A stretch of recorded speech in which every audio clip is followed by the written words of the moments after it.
Grab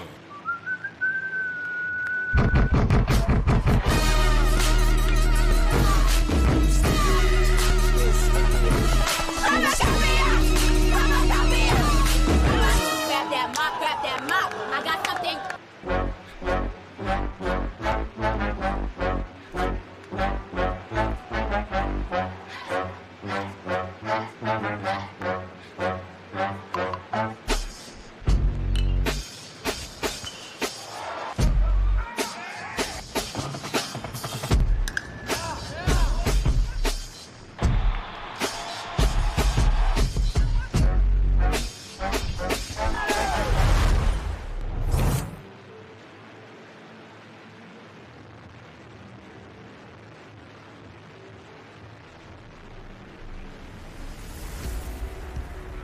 This is exclusive coverage of the Frisco College Baseball Classic on D1Baseball.com. We are coming in hot with a great matchup.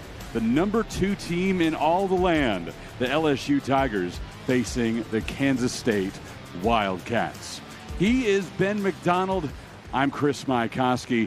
Ben, LSU really getting its first big tests of the season this week. They'll find out where they stand. Yeah, been a big week for LSU. Obviously, Monday night knocked off Nichols. Then they faced their first ranked opponent of the year on Wednesday night, knocked off a very good Dallas Baptist club. And now they come here to Frisco to play 3 really solid teams. Talk about K-State that they're playing today, one of the hottest teams in the country after a huge weekend last weekend. Then you get Nebraska, who was ranked preseason. And, of course, Sam Houston's always got a solid team. So I think when the dust settles on LSU on Sunday, they'll kind of know where they are early in the season. And you're referring to what Kansas State did last weekend in Arlington, beating Arkansas, Michigan, and TCU. Wildcats are a confident bunch. Yeah, they are. I mean, it was a rough start for the Wildcats, right? But Pete Hughes in his 7th year of at the head of the Wildcats, he rallied the troops last week, and they lost 4 of their first 5 ball games. But I tell you what, you mentioned it. Anytime you knock off 2 ranked teams in one weekend, you did good. And, oh, by the way, the other team, pretty good program in Michigan. So K-State is really playing it well right now, and LSU will have a big test today. Now let's check out the starting 9 for the designated visiting team in this contest. It's the LSU Fighting Tigers, led by Jay Johnson. Derek Curiel gets them started. The freshman batting .438 here in his rookie year. He'll play left field. Then it's first baseman Jared Jones. The second baseman is Daniel Dickinson, who was the player of the game in Wednesday's win over the DBU Patriots. Ethan Fry bats cleanup and plays DH. Luis Hernandez is the catcher. Then it's Stephen Milam at shortstop. He hit his first home run of the year Monday against Nichols. Then it's Jake Brown, the right fielder, followed by Michael Braswell at third, and Chris Stanfield, the center fielder for LSU. Kansas State will counter Ben with Jacob Frost. Yeah, Jacob Frost, a senior left-handed pitcher, big kid, 6'4", 230-pounder. Played his first 2 years junior college ball, now in his 2nd season at K-State. And he's a good story. I mean, you go back to his first 2 appearances, they were out of the bullpen the very first weekend, but all of a sudden, head coach Pete Hughes decided to put him into the Friday night role last weekend against the number 5 team in the country in Arkansas. And I tell you what, he was outstanding. 5 1/3 in that win over the Razorbacks.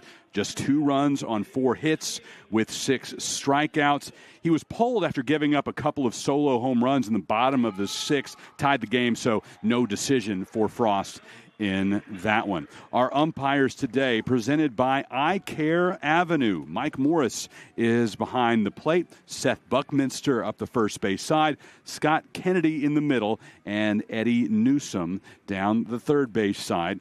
From Riders Field in Frisco, the home of the Texas Rangers, Double-A affiliate. Both of these teams getting to experience the Rangers' big league park and now their Double-A park here over the past couple of weeks. You got to think all of these young men are really enjoying getting into these big-time venues. Absolutely. I mean, look, I remember when I went to Omaha for the very first time many years ago, and the Omaha Royals, the AAA team, was playing the day before Omaha started the College World Series. And it makes it feel like, because, look, most of these kids' goal is to get to professional baseball, to get to the big leagues. And anytime you get to play in a big league ballpark or a Double-A ballpark as nice as this one right here in Frisco, it's a thrill to be able to do that. It makes it seem like your goal is just, within reach in a lot of ways. Kansas State, the designated home team with purple tops today, white pants with the pinstripes.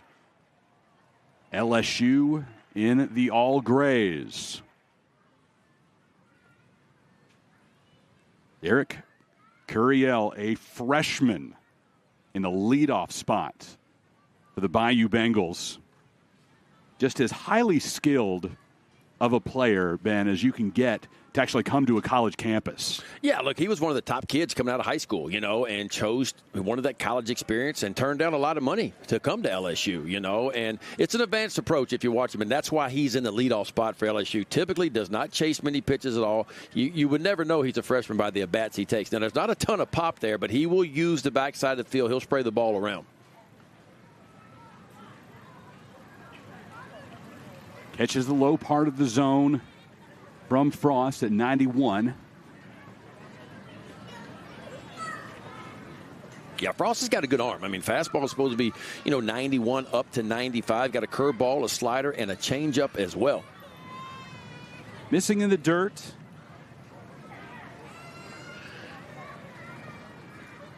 Derek 2 for 3 on Wednesday as LSU beat Dallas Baptist at Globe Life Field.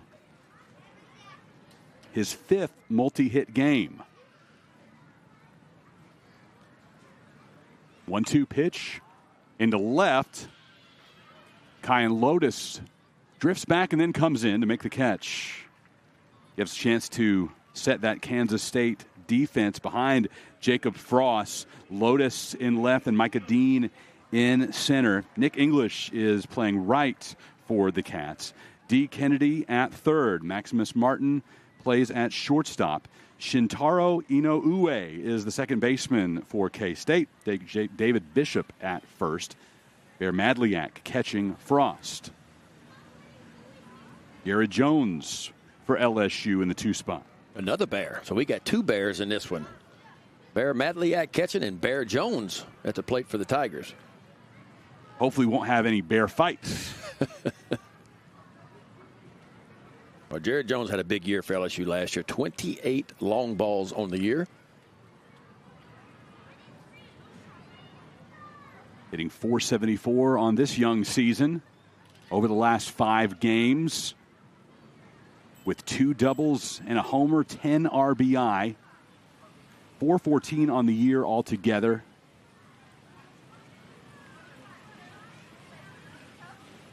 Number 1 first baseman in the nation, according to our D1Baseball.com list of the top 50. Yeah, Jared Jones was a draftable sophomore last year. A lot of people thought he was going to take the pro route and go, especially the way he finished the season for LSU. Like, he really got hot in the SEC tournament, hit some home runs in that regional at Chapel Hill. And a lot of people thought he was going to turn pro, but decided to come back to LSU for his 3rd season. 3-0 pitch, ripped to left. Coming on to make the grab, it's Lotus. A pair of putouts for Lotus. The first was pedestrian. This was anything but. I tell you what, that ball was crushed too. Exit velocity off the bat, 114 off the bat by Jared Jones. Anything 95 and harder is considered hard hit at the MLB level. That one, 114 off the bat, and a really good play out in left field by Lotus. That ball's it's coming at you as a left fielder, but it's also hooking a little bit towards the left field line, and Lotus played it perfectly. Jones had the green light on a 3-0 count. Ripped it to left, but has to head back to that LSU dugout down the first base line. Here's Daniel Dickinson. Mentioned he earned Player of the Game honors on Wednesday in Arlington. Second home run of the season. That was a missile to left. It just cleared the top of the wall. Yeah, one of the top transfer portal kids in the portal this past year. Ranked in the top 5. Went to Utah Valley for 2 years, did Daniel Dickinson, and put up big numbers last year. 1-1 the count on the Tigers' second baseman, fouled back. And Daniel talked to the media after practice yesterday. He said that he heard from Coach Johnson about 10 minutes after he entered the portal from Utah Valley and saw that in his caller ID, maybe Jay Johnson. Of course, didn't have him in his phone yet, so it was one of those maybe this is who's calling. And picked up, sure enough, head coach of the Fighting Tigers, and Dickinson will get a free base. Now, Jacob Frost has got good stuff. From the left side, you talk about the velocity, and it's above average, especially from the left side. But if there's one thing, a little kink in his armor is sometimes the ball can spray around on him. If you could look at the numbers on the year, 6 walks in just 8 innings of work. It's not about the stuff. The question is, can he challenge and can he get the stuff over the white part of the plate enough? If he can do that, he's going to have success.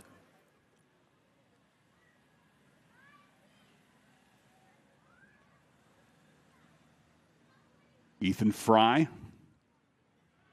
Tiger DH after a check of Dickinson at first. K-State had a nice year last year, 35 wins, 26 losses, went 15-15 in conference play. It worked their way into the Super Regional round. Ben mentioned it, a really rough start to this season. Got back on track last weekend in Arlington. They meet a huge challenge in LSU today. But, these Midwestern teams, these Northern teams, early in the year, and we're talking about early, it's February still, Yep. They're at a disadvantage because they don't get outside a lot in the month of January. And even in February, a lot of the work is done inside the gym. So you'll see a lot of these teams get off to slow starts. But then you see them a month later when they've got the reps and they've been outside a little bit more. And all of a sudden you say, this is a pretty good team. I think that's going to be the case for K-State. I mean, the first weekend, probably the first time being outside playing, and then all of a sudden they make a few errors, didn't pitch it that well, kick the ball around a little bit. But, boy, they turned the corner last weekend. 2-0 pitch to Fry. Big swing and a miss. Tapped it back just slightly on the 92-mile-per-hour pitch. We had Minnesota last weekend at the Round Rock Classic, and I heard the phrase used several times with the team coming out of the snowbank. It takes a while to adjust. Back to playing outside again. Weekend 3 of the season. Starting to get a feel for what the Wildcats have after what they did indoors in Arlington. They picked the right weekend to be here in Frisco. Last weekend, chilly, rainy, not exactly a time you would want to spend outside. This weekend, it is absolutely perfect. The crowd is reflecting that so far today. I tell you, tomorrow we might not have a single seat available either in the infield or on the outfield berms. Big swing at 93 mile per hour, high heat from Frost. Big time. That's reaching back for a little bit of extra right there by Frost. He just dialed it up and punches out Ethan Fry to get the Wildcats off the field. Dickinson aboard via the hit by pitch. That's all that the Tigers can muster. We'll introduce you to the starting lineup for the Wildcats next.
Frisco Classic presented by Peak Events, home of the best outside of Omaha.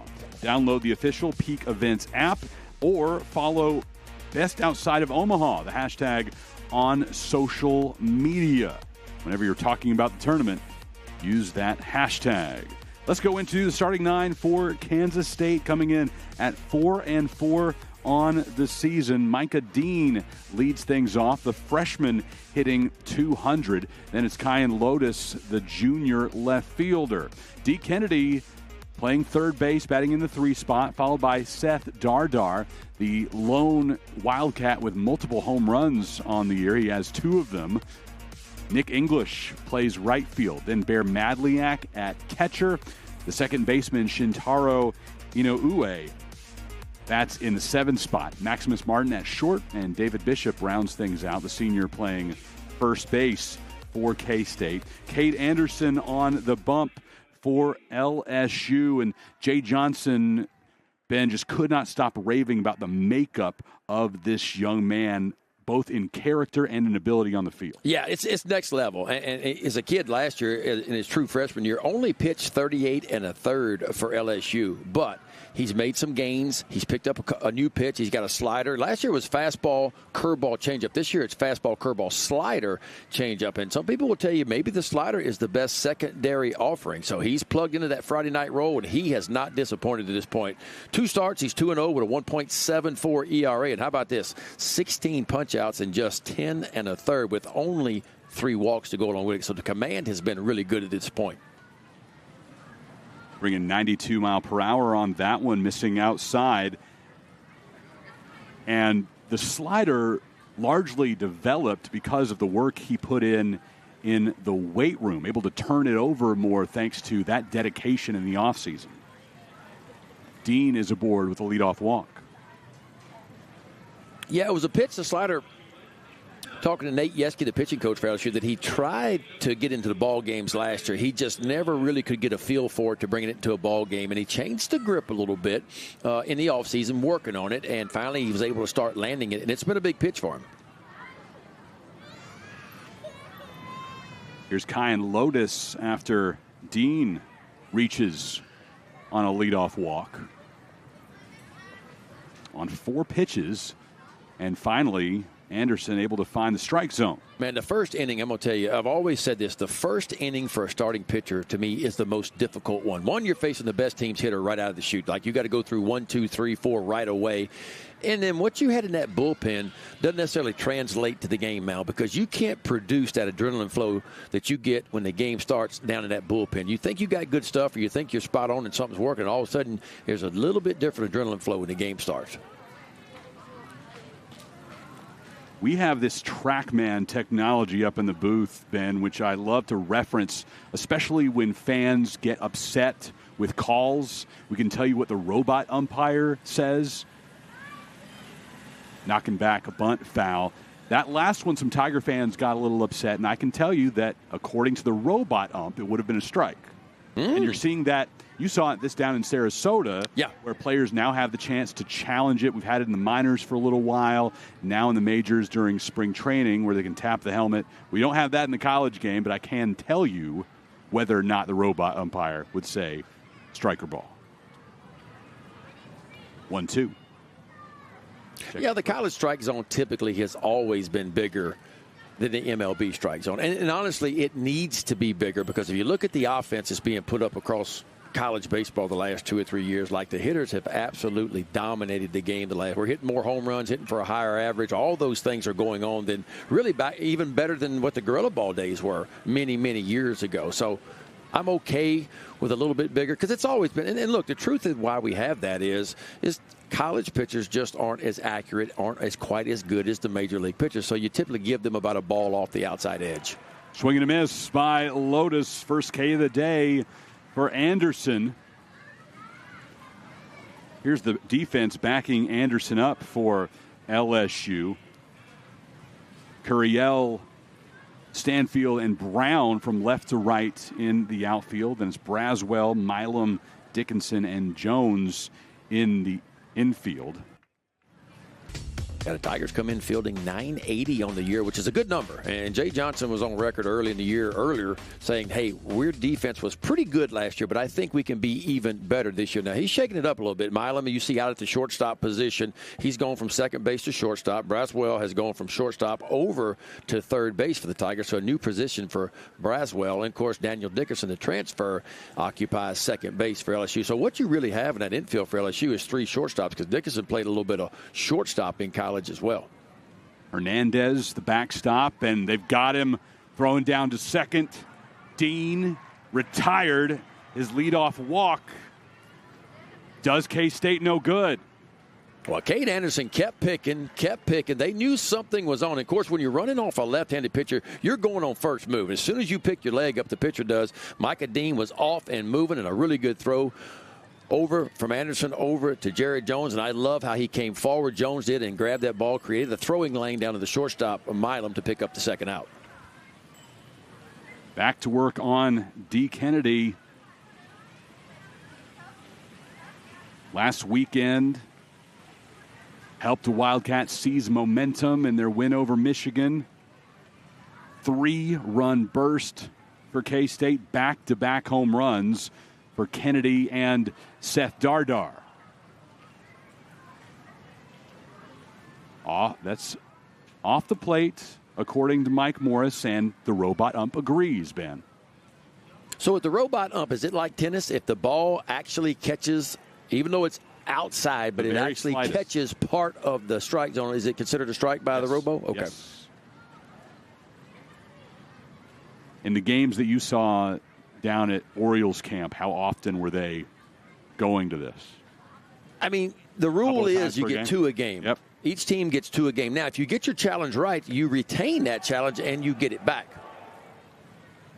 So, I mean, yeah, the game that I did and saw, it was used, I think, a total of 3 times, and 1 time it was overturned. The other 2 times it stayed the same.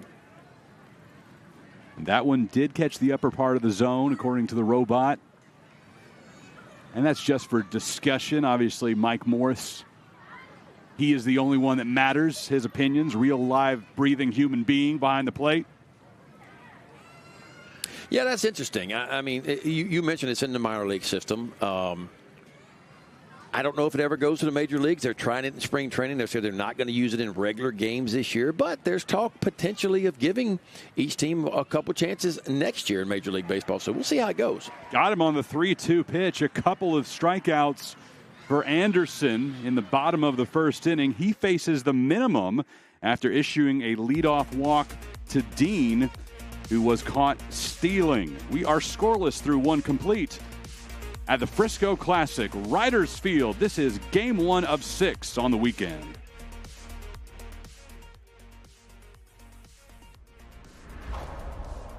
Welcome to the powerhouse of college baseball, where the lights shine brighter, the fans scream louder, and the power is always on.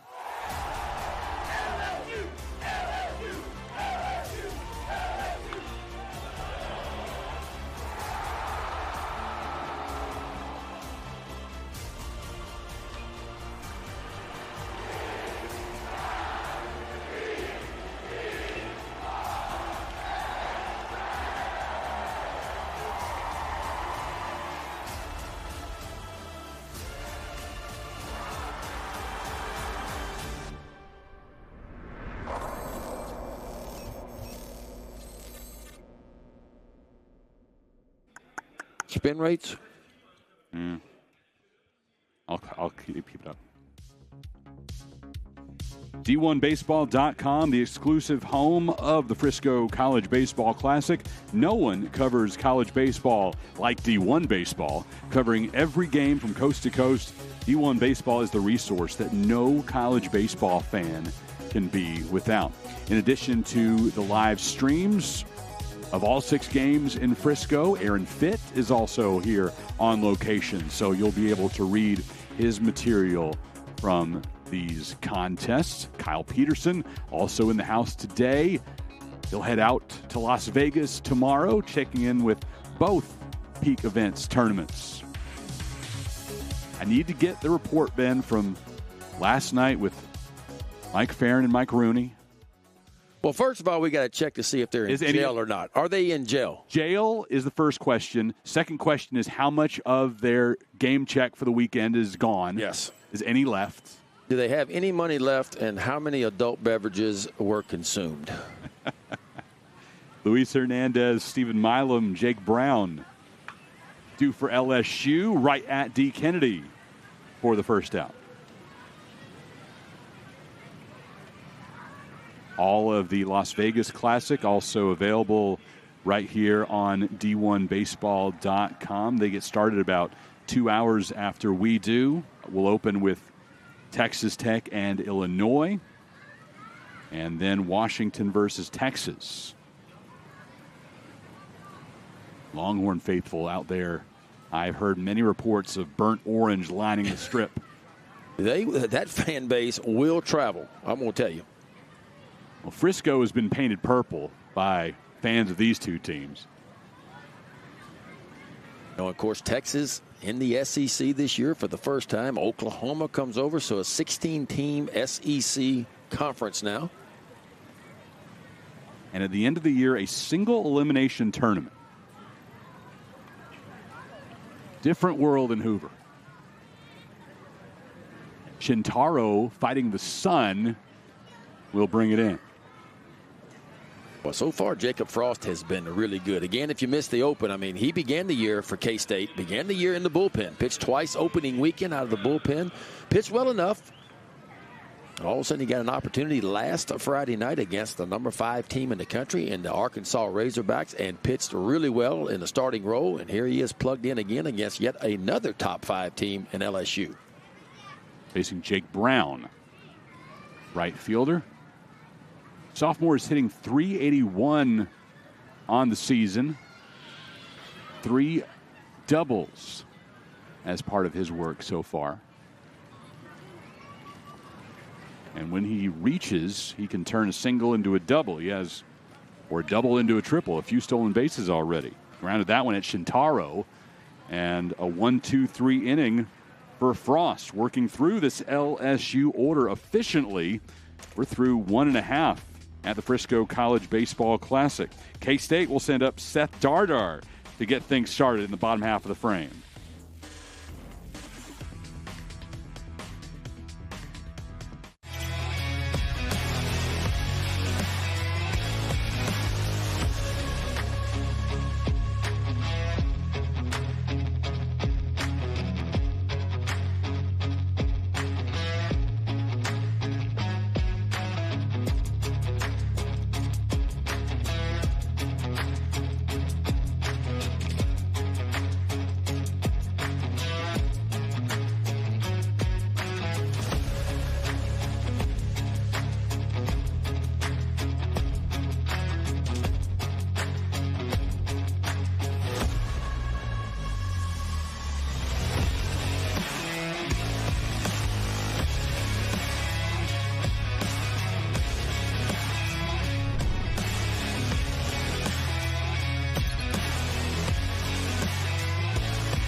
Frisco Classic is proud to support the Cystic Fibrosis Foundation. You can scan that QR code on your screen.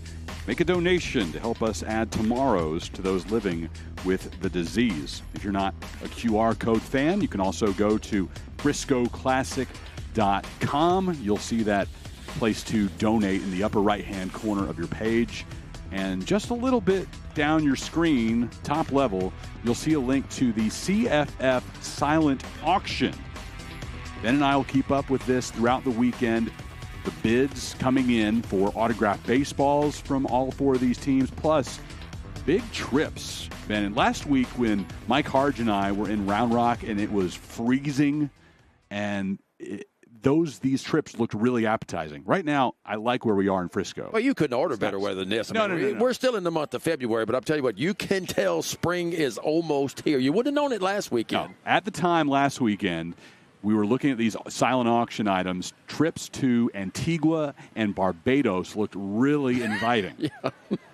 Or even down to spring training at that point, you know. But I tell you what, I was down in Sarasota last week, and it was even cooler than usual. It wasn't that cold, but it was cool down in spring training.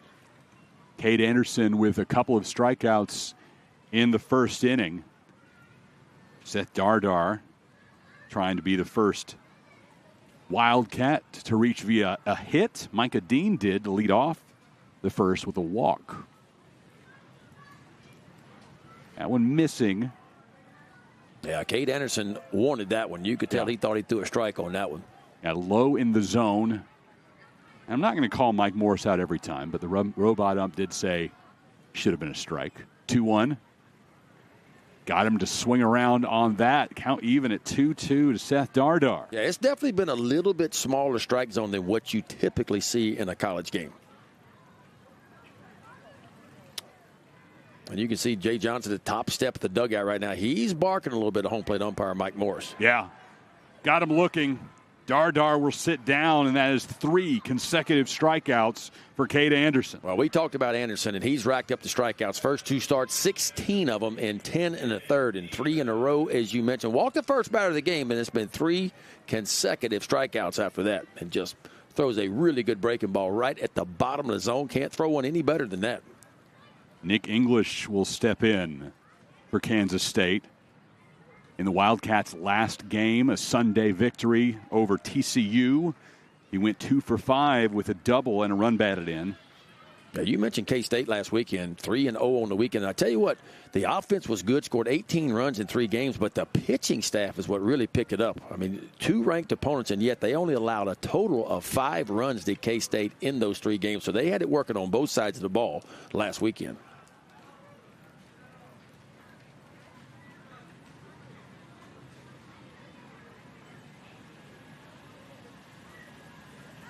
Two-one to English.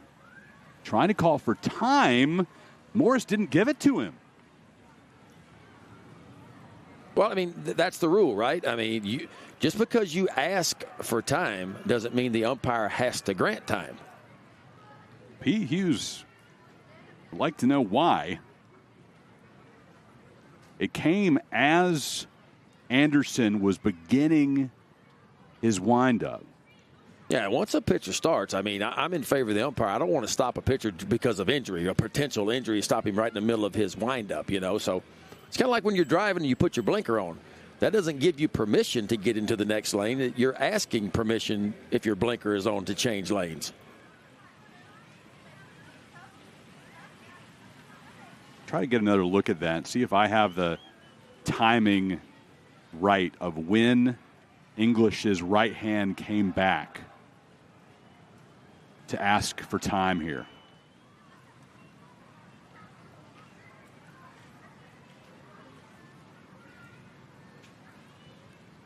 There's Pete Hughes, 7th season, 28th season being a head coach in college baseball. And that plunked him. So after all that, English gets to head down to first anyway.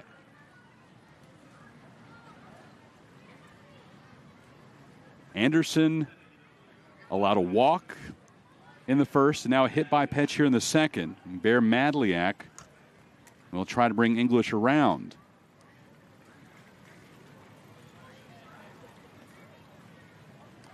Third collegiate stop for Madliak, previously at Georgia and Jacksonville State. Now hitting .300 for Kansas State. Yeah, K-State's offense comes in hitting .269 on the year. They've hit 6 home runs total, averaging right at 5.8 runs per game, so just shy of 6 runs per game.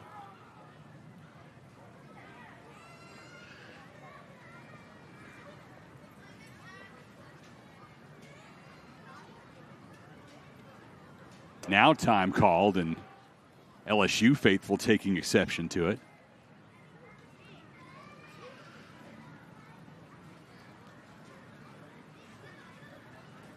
Anderson, back ready to rock and fire. Through the left side of the infield, a diving Braswell can't stop it. K-State trying to get runners on the corners. The throw in, not in time. And that means Madliak's able to advance to second with the throw. So, on second and third for LSU. Yeah, good base hit by Madliak right through that 5-hole over there. And I'll tell you, a really good read by Nick English, who was on first base, who just kind of ran right in the face of Derek Curiel out in left field, goes first to third. And of course, on the throw, Madliak, who had singled, ends up at second base. So second and third and just 1 out for the Wildcats. That leads to a mound visit with Cade Anderson. Trying to calm him down and talk strategy with 1 out in the bottom of the first. Jay Johnson, the National Coach of the Year in 2023, led LSU to the College World Series title.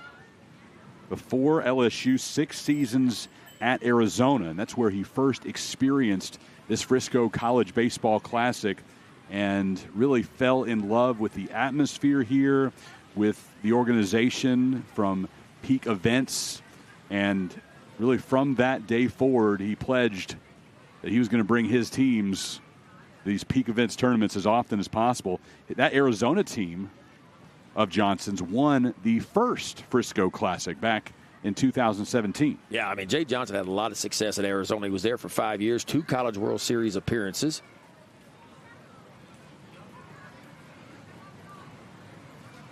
Here's Shintaro. First pitch in for a strike, catching top half of the zone. LSU's going to push the infielders back. Braswell's even with the bag at third. Everybody else is playing deep, which means they'll concede the run. Shintaro watches that one go past as well at 93, catching the outer corner. Yeah, and if you're Shintaro here, it's just about trying to put a ball in play. I mean, just hitting a routine ground ball to one of the middle infielders, even pulling one towards first base will net the first run of the game for K-State. 0-2 pitch coming. Unable to ring him up looking. Missing well outside. Yeah, the catcher for LSU, Luis Hernandez, kind of rocked to the outside part of the plate. Wanted that ball just off the edge, is right where it was delivered. Shintaro, the junior from Yamaguchi, Japan, swings and misses. 4th strikeout of the afternoon for Anderson. Well, big time there. 2nd and 3rd, just 1 out. Your infield is back, going to concede the run, and Cade Anderson grabs a different level here. And just in 4 pitches, 3 strikes, and strikes out Shintaro. So now 2 out with runners on 2nd and 3rd. Maximus Martin try to get something going for K-State.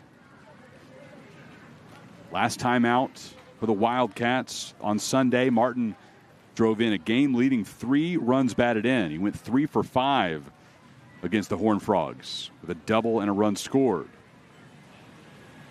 Just one other multi-RBI game on the season for Martin so far. It came at North Carolina. Mentioned Madliak a moment ago, making his 3rd collegiate stop. Same is the case for Martin. Began at Rutgers, then on to Georgia State before coming to Manhattan. Yeah, I don't know if anybody in the country's played a tougher schedule than K-State's played at this point. I mean, this is their 4th ranked opponent of the year already. It looks like Jay Johnson is out to have a quick talk with home plate umpire Mike Morris.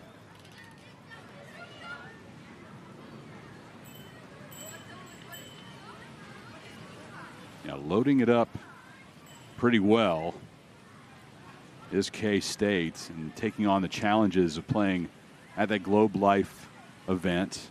They have another 4 teams rolling into Arlington this weekend, as North Texas has really become a great hub for early season college baseball between Arlington and Frisco. All started here. The shift is on for Martin. 3 infielders to the left of second base, with men on 2nd and 3rd for K-State.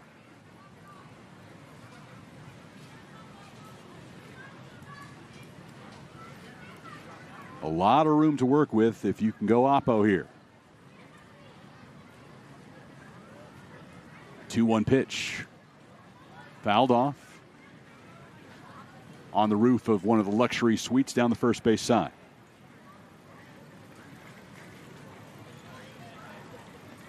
I can call it right now, Ben. This is easily the best Game 1 crowd in the history of the Frisco Classic. This afternoon on a work day. It is a good crowd. Got him looking. A late call coming from Morris. Rung Martin up with 2 men on. Boy, that's how you do it right there. 2nd and 3rd, and only 1 out. And the youngster, Cade Anderson, responds, punches out Shintaro, and gets Martin to get the LSU Tigers off the field in a 0-0 ball game. Rears back and brings it at 93 to end the frame. 2 complete in Frisco. No score.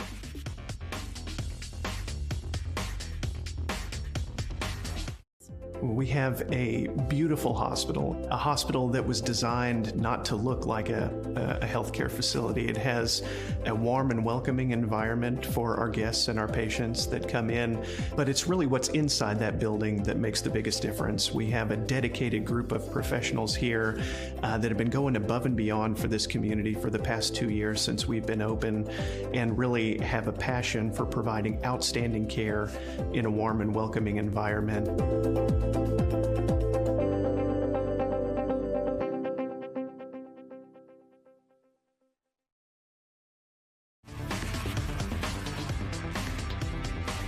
Frisco Classic at the home of the Rough Riders, the Texas Rangers AA affiliate. Last season, Dallas Baptist winning the Frisco Classic championship, winning in Game 6 over Alabama. The title belt on the line. Ben, I'm not sure if you got to see it downstairs, but instead of a traditional trophy or plaque for the champ, you've got the WWE-style championship belt to the winners. Nice. That'll look good in a trophy case on one of these campuses, or what I hope, and I need to see pictures, is that the MVP wears that to class on Monday morning. I like that. Got to wear it to class. That's the rules. Usually this 2 o'clock game on Friday afternoon is the worst crowd of the weekend. It's tough for people to take off work, get here in time for a mid-afternoon ball game. LSU fans are a different breed. They do not care about anything but this team, it seems at times, and they're going to be here no matter what. They are going to follow this program. And a lot of excitement this year. I mean, LSU had a pretty solid team last year. They got off to a little bit of a rough start in conference play, but really turned it on second half. Braswell grounds to Kennedy at third, 1 up, 1 down for LSU in the top of the third inning. And that's not to say we don't have some K-State fans in the house, too. It's tough to differentiate between the two purples, but Kansas State has a really big alumni base here in DFW. They're going to show well in Frisco, too. Chris Stanfield due up for LSU. Chris Stanfield is the Auburn transferred into LSU this year. And Jay Johnson likes him because he's a difference maker on the base pass. Like when you talk about pure speed, he'll tell you Stanfield's the fastest guy on the team. Him and Jake Brown can really go. And so he figures if he can get him on base a little bit, he can steal a few bases. Hadn't picked off one yet this year, but he's made a difference in the outfield for sure. He has run down some balls for the Tigers. And this outfield defense for LSU, when you get Jake Brown and you get Stanfield with Curiel in the outfield, like if it stays in the ballpark, those guys will typically run it down. Stanfield in the top 100 list for Baseball America's best transfers of the season. He's number 79. Yeah, Tigers saw him for the last couple of years on the Plains. Hit .276 last year for Auburn. After the meeting, ready for the 9-hole hitter.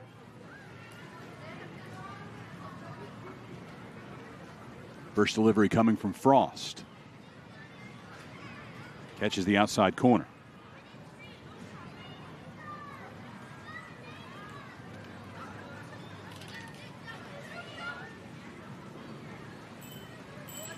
Frost with back-to-back starts against top 5 teams. No decision last weekend against Arkansas as he gave up a couple of homers in the 6th, tied the game at 2. Wildcats were able to jump back ahead in the top of the 7th and hold on to win 3-2. Micah Dean picked up the win on the mound.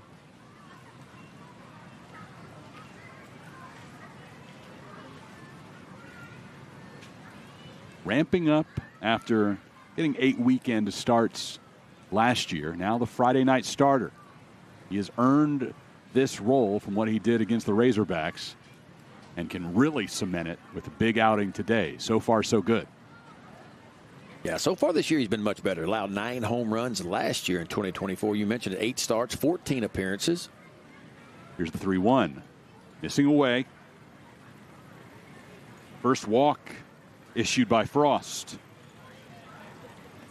And back to the top of the LSU order.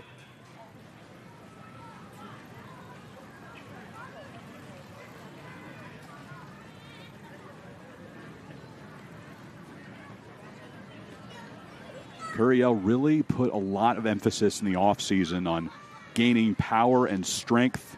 He put on 15 pounds since arriving in Baton Rouge. Yeah, and he's still pretty slim.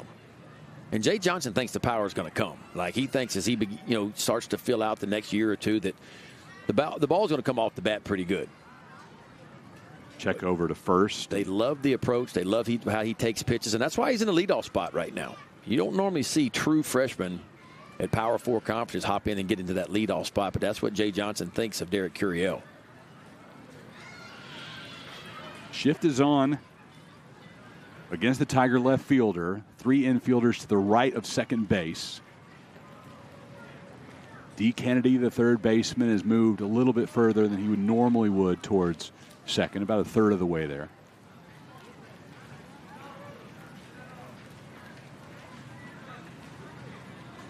Curiel flied out to left his first time up.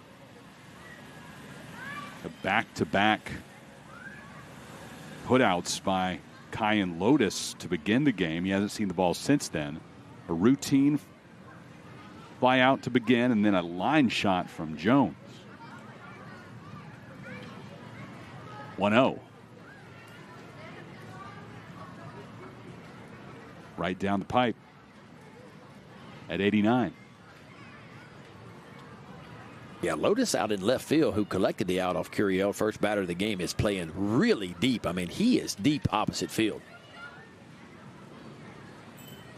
1-1 the count. Towards Lotus. You get a look at how deep he is. Maybe about 8-9 feet in front of the warning track. 364 to the alley. Trying to clear that 364 sign to get up on the peak porch this weekend.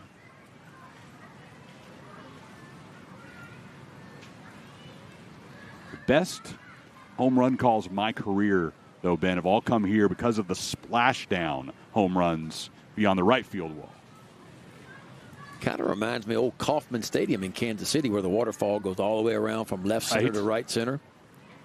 Yeah, going to school at Mizzou, caught plenty of games at Old Kauffman before they re-engineered it to what it looks like now. Yeah, this is the largest water feature in minor league baseball at Lazy River. Still a little too chilly for this weekend. 1-2. Pitch inside. The runner heads down to second. Stanfield moves 90 feet. Yep, first stolen base of the year for Chris Stanfield. And that's what Jay Johnson talked about early, and he told us before the game, is that we're trying to be a little bit more aggressive on the base pass. You look at LSU last year, they only stole 39 bases in all the games they played, 66 games. But already this year, 11 stolen bases. So they're way ahead of last year's pace. 2-2 pitch into center. Dean backtracking, fighting the sun, diving, can't come up with it. That'll score Stanfield, and Curiel sliding into third. An RBI triple to start the scoring for the Tigers at the Frisco Classic. Well, a big-time at-bat right there. Curiel worked the count in his favor. And we talked about his ability to use the backside of the field. This is a perfect example. Watch him let this ball travel. Lets it get deep, throws the hands at it. The barrel follows it, and this ball is slicing away from the center fielder's Dean. He just can't come up with it. There was no doubt Stanfield would easily score from second base. And the freshman Curiel Cadillacs it on into third base with a stand-up triple.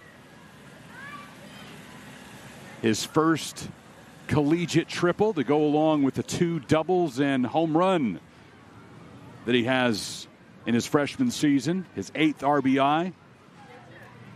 And the second-ranked LSU Tigers lead Kansas State 1-0.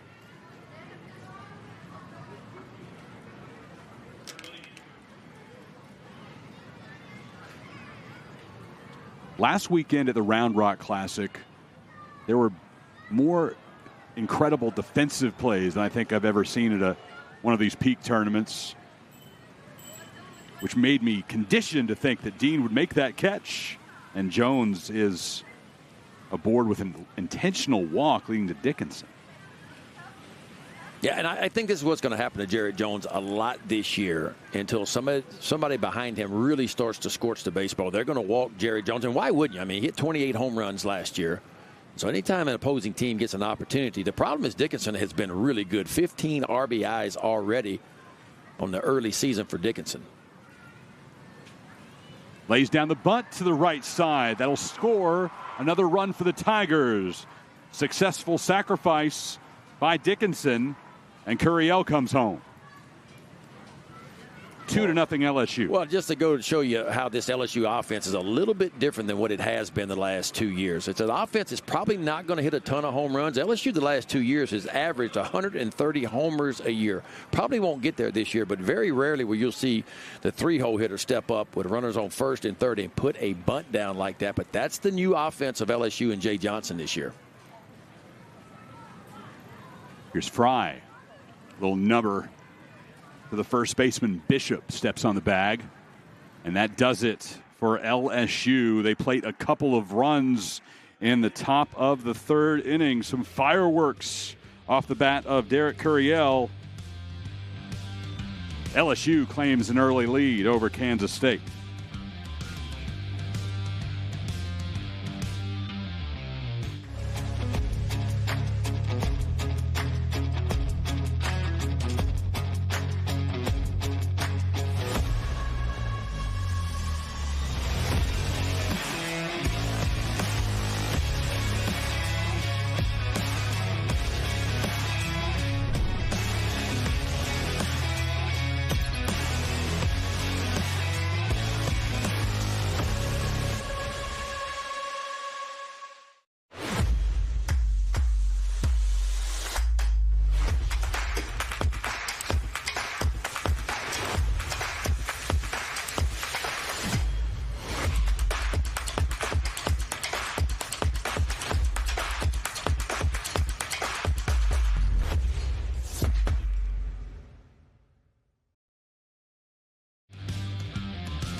LSU puts a pair of runs on the board in the top of the third inning. It's 2-0 Tigers over the Wildcats. These teams met in a peak events tournament in February of 2023. LSU and K-State getting the Round Rock Classic underway. And Ben, the young man on the mound that day, he was pretty good. This is Mr. Paul Skeens. Yeah, and by the way, he's still pretty good for the Pirates. I mean, nobody knew that he was going to do what he did his only year at LSU, which was his junior year. But the fastball averaged about 98 miles an hour that year with a really good breaking ball, and he showed some changeups as well. And he went on to be the first pick in the draft. Of course, was an all-star last year. Didn't even begin the year with the Pirates in the big leagues, but came up not long after the season began and started the all-star game. And yeah, I don't think we all knew what we were looking at the time, but what you're looking at is one of the best pitchers in Major League Baseball right now. That day, Skeens had 11 strikeouts as LSU beat Kansas State. LSU would lose the next day to Iowa and then beat Sam Houston to close out the Round Rock Classic and win that championship belt. Entered that final game of the tournament, the Tigers did, needing to win, if my recollection is correct, by 10 over Sam Houston to win on this mathematical run differential tiebreaker. I had to do math that day. I did not like that. But I think you were on the call with me, Ben, and we kind of went in like, yeah, LSU, they have a really good chance of beating the Bearcats, but beating them by 10? Yeah, that's different. But they all knew the mission. They wanted that championship belt. Say, hey, if we need to lay it on them to take that home, okay. David Bishop for K-State. Micah Dean, then Kyan Lotus due up for the Wildcats as Bishop starts things off with a fly out to Jake Brown out in right. Yeah, it's been a big momentum swing there in the second inning. K-State, if you remember, had second and third and one out and wasn't able to score a run as Kate Anderson punched out back-to-back guys to get off the field. And then, of course, LSU answers right back in the top half of the third inning with 2 runs of their own. So it's been a big momentum swing. And if you're Kate Anderson for LSU, anytime your team goes up and throws up a 2-spot for you, you want to stack a 0 the next time out. Anderson, 5 strikeouts on the afternoon in this 21st meeting between LSU and Kansas State. Tigers lead the all-time series 12-8. That most recent meeting you just saw, 2023 at Dell Diamond in Round Rock, Texas. It was a 7-3 LSU win. And talking to Coach Johnson about Kansas State, obviously this is a great team right now as far as what they've done lately, off the glove of Anderson.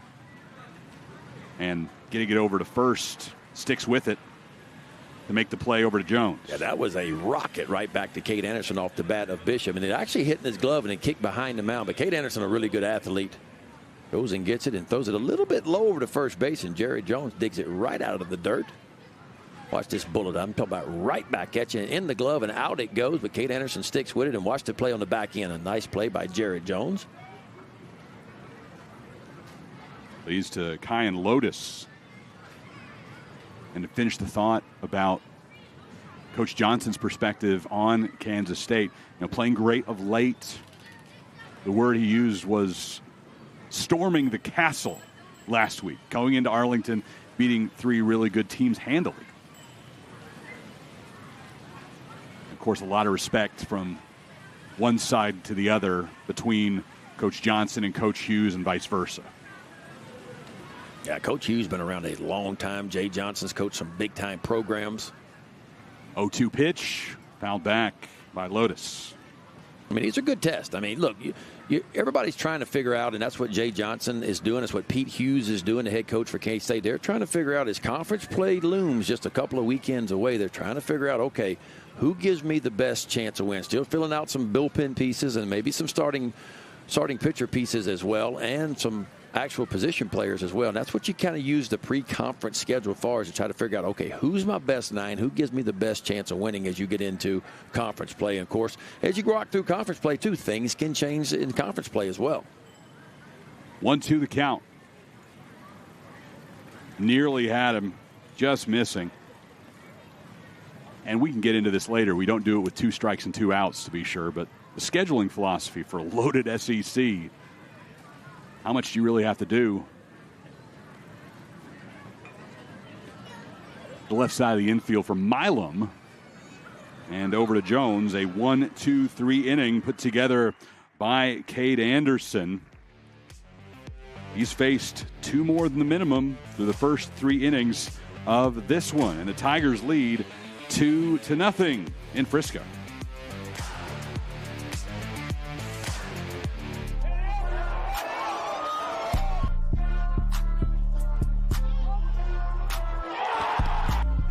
Ran up by the Lux and that's up the highest metric. The city just made it sweet, you could diabetic. They mouths were full of deceit, let these cowards tell it. Walk in New Orleans with the etiquette of LA yelling.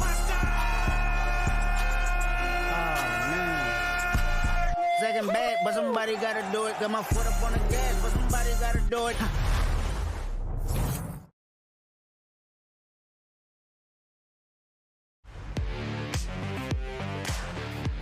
Peak Events is home of the best outside of Omaha. That's the hashtag that you need to use when you're talking about the tournament on social media. Also visit the website at peak.events, and you'll be set for next year's tournaments. Want to make sure that you show up in either Round Rock, Jacksonville, Vegas, or here in Frisco to enjoy some great early season college baseball. A lot of fans of the sport love to head to Arizona or to Florida this time of year, but I would much rather be at a place where the games actually count, Ben. Yeah, that's right. I mean, look, it's early in the year, but it is fun to get out. And you get to play some different teams. You get to travel. And you mentioned it earlier. I think this is the big thrill for these kids, to play in minor league ballparks and to get to play in big league ballparks as well.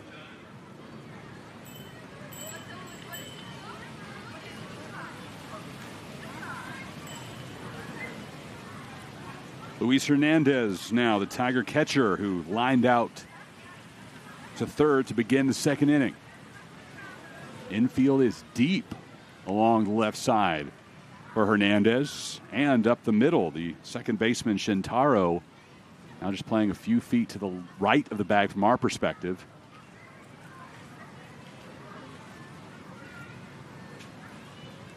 First of 2 games today at Riders Field. Coming up at 6 o'clock Central Time, it's Nebraska and Sam Houston.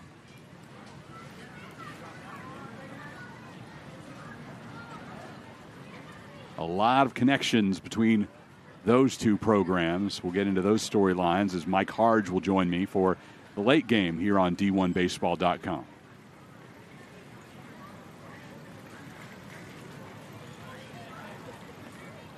I've got full-time duty this weekend, all 6. You're going to be busy. 12 in 2 weeks. That's the way I like it.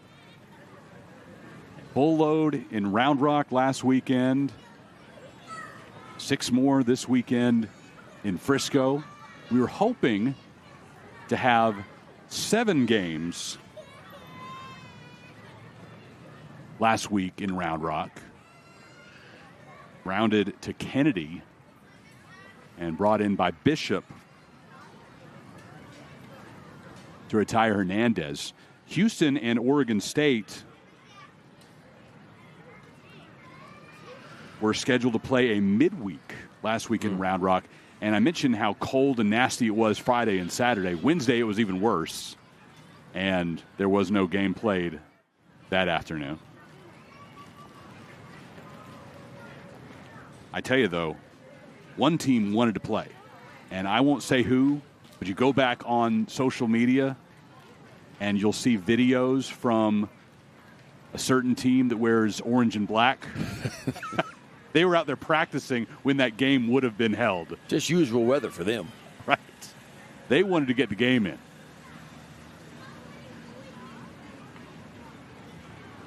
Hot shot by Milam. Going over and making the grab as he falls down. It's Lotus. Well, maybe we know now why Lotus plays so deep, because he is really good at moving left to right and coming in. He has to come in slightly and towards the left field line on this ball, but gets a good read off ball. A little bit off the end of the bat from Milam. Just misses one, and a nice play. Good pick up by Lotus out in left field. He's had some really good plays today. Got one off of Jared Jones, robbed him of a hit in the first. Same here against Milam in the fourth. This is Jake Brown, who grounded out to second in his first time up in the second inning.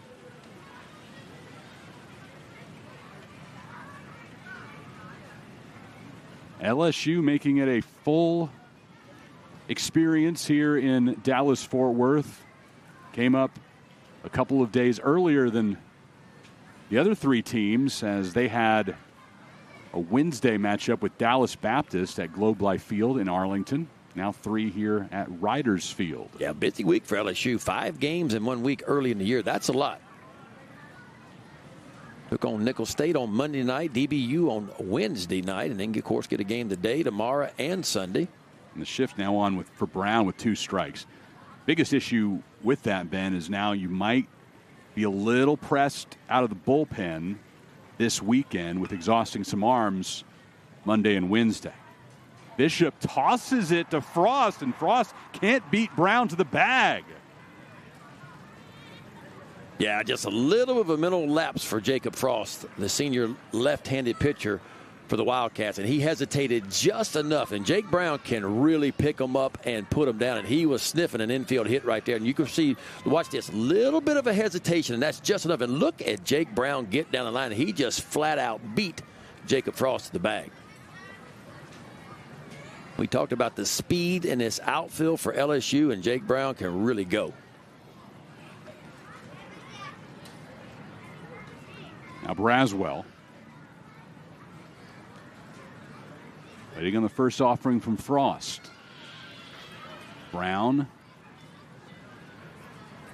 not a huge lead off of first. Not getting crazy right now with 2 out. Now, Jake Brown's already got 3 stolen bases on the year, and I wouldn't be surprised if he tries to get in scoring position right here.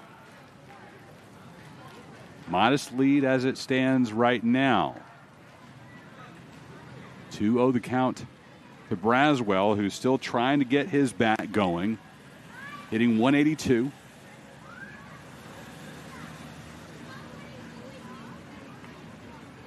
All regional last year in Chapel Hill after an all-tournament selection in Hoover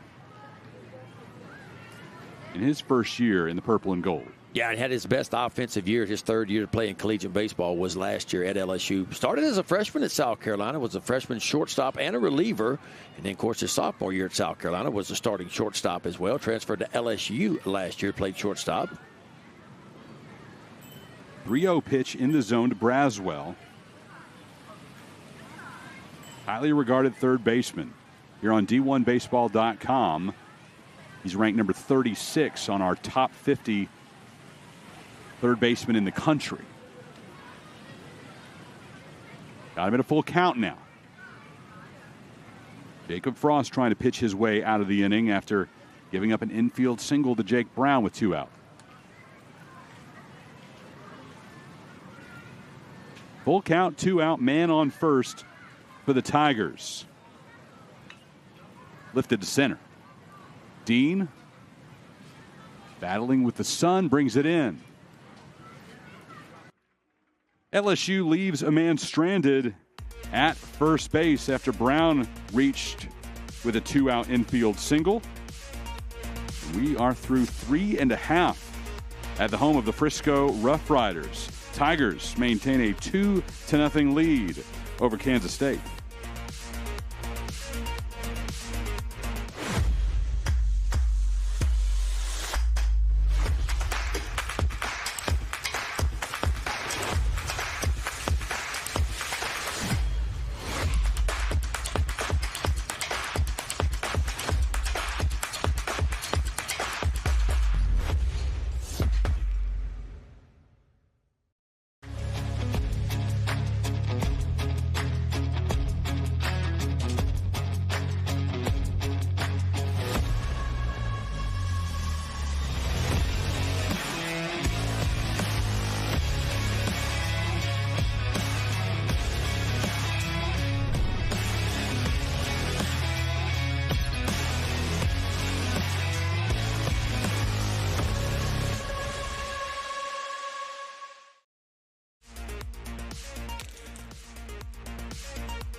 Frisco College Baseball Classic proudly supports the Cystic Fibrosis Foundation. It has been the beneficiary of this event since its inception. You can scan that QR code on your screen or go to friscoclassic.com and click on the Donate Now button in the upper right-hand corner. Let's give these kids some more tomorrows. Chris Mykoski, Ben McDonald on D1Baseball.com, the exclusive home of the Frisco College Baseball Classic, from the home of the Rough Riders. And you see the lazy river out beyond the right field wall. That is a really good date night spot on evenings where the Rough Riders make it 21 and up only. There's most nights kids splashing around and not exactly what I want to do if I'm taking my wife to a game. Now, I'll take my son out there when kids are splashing around, fine. But when they make it 21 and up, no kids allowed, it's a good date night with the ball game in the background. That's pretty cool. On 100-degree. And if I can say, you know how hot it gets around here about July, August, and September. Might feel pretty good out in that water. Now, I'll tell you, it's almost impossible to actually pay attention to the ball game, though. There's so much music blaring out there, and you can't hear the PA announcer. It's basically just in the background somewhere they're playing baseball. Yeah, I think it's a pool party. I think the baseball game is kind of secondary if you're out there, right? Big hack from Kennedy sends him back to the bench. Strikeout number 6 for Anderson. Well, Cade Anderson has gone to work today. We talked about the strikeouts coming in, 16 of them in his first 2 starts. And, boy, he has not disappointed today. And it's been a good mix. I mean, he's used his breaking ball. There it is right there, a little slider, a little backdoor slider. Kind of starts on the outside part and then works it right over. He's used his fastball. The fastball's been up to 95. And he'll use it up in the zone because it sets up that breaking ball really well. We've even seen a few changeups as well.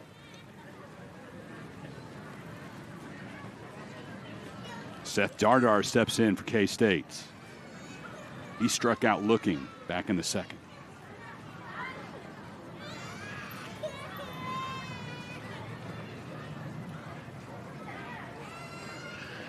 Dardar moving over to K-State after a couple of seasons at Columbia. Hit 289 during his time in New York City.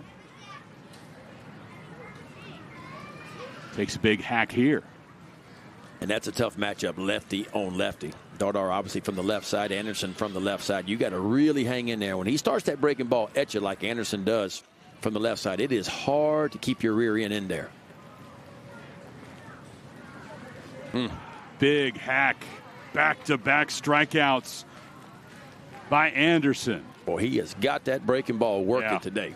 Tremendous. It all comes off the fastball, and it sets up with the fastball. But watch this, lefty on lefty. See that little bit of a buckle at home plate by Dardar right there? Buckles just enough as that breaking ball kind of works off the outside edge.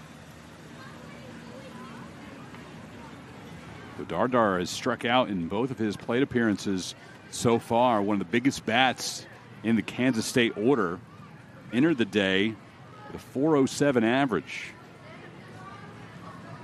Able to quiet him to this point. Nick English into right field. Coming on, it's Brown. Makes the grab. A web gem here in Frisco. Come on now. Jake Brown, do it, kid. That was a good one right there. You talk about the jump, and the jump's always, and watch him. Top right of your screen, he reads this ball perfectly, coming in wide open and lays out and picks it right off the dirt. Big time effort by Jake Brown out in right field for the Tigers. Superman bringing it in. And K-State still scoreless through 4 innings of play. Tigers lead 2-0.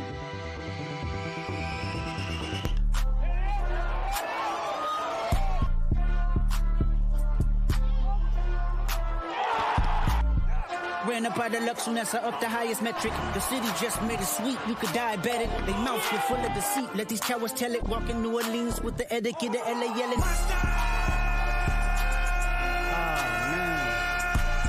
Second bad, but somebody gotta do it. Got my foot up on the gas, but somebody gotta do it. We have a beautiful hospital, a hospital that was designed not to look like a healthcare facility. It has a warm and welcoming environment for our guests and our patients that come in, but it's really what's inside that building that makes the biggest difference. We have a dedicated group of professionals here that have been going above and beyond for this community for the past 2 years since we've been open, and really have a passion for providing outstanding care in a warm and welcoming environment.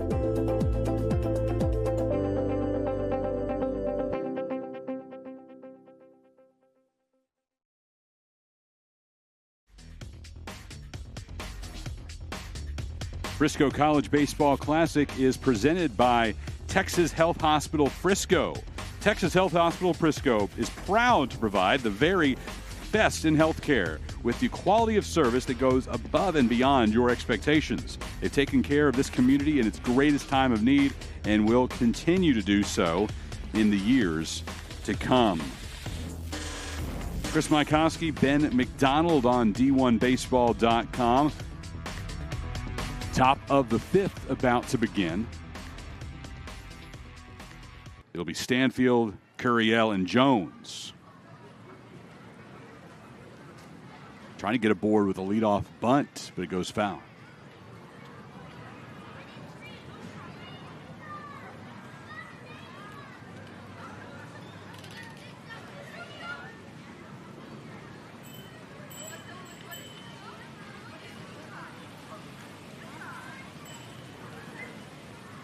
Stanfield walked and came around to score the first run for LSU in the third.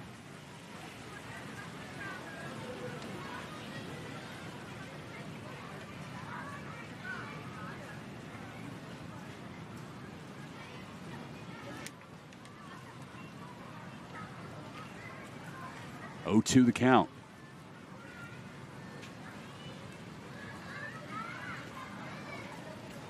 Oh, I love that pitch right there. 0-2 count. Most hitters are going to wait a little bit. Respect the all-speed pitch. Respect all that kind of stuff.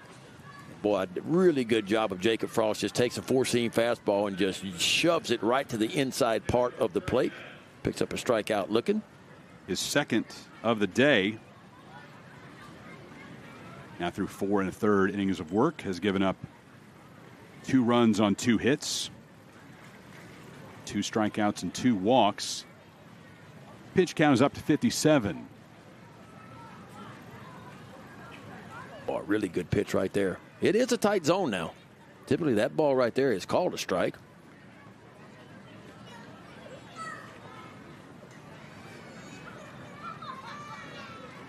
Top of the order in the LSU superstar freshman, Derek Curiel, with Shintaro playing in deep for his position. Nearly out, shaking hands with Nick English in right. And it worked out perfectly. Had him positioned well. Yeah, he did. Look how far back he is. Shift his own. And yeah, you got to come get that ball, and he does, because you know the speed of Curiel. He can get down the line, and Shintaro plays it perfectly, charges the ball, gets it in and out of the glove. Leads to Jared Jones. Lined out to left in the first, and then intentionally walked in the third. Shift is on to the left side of the infield for him.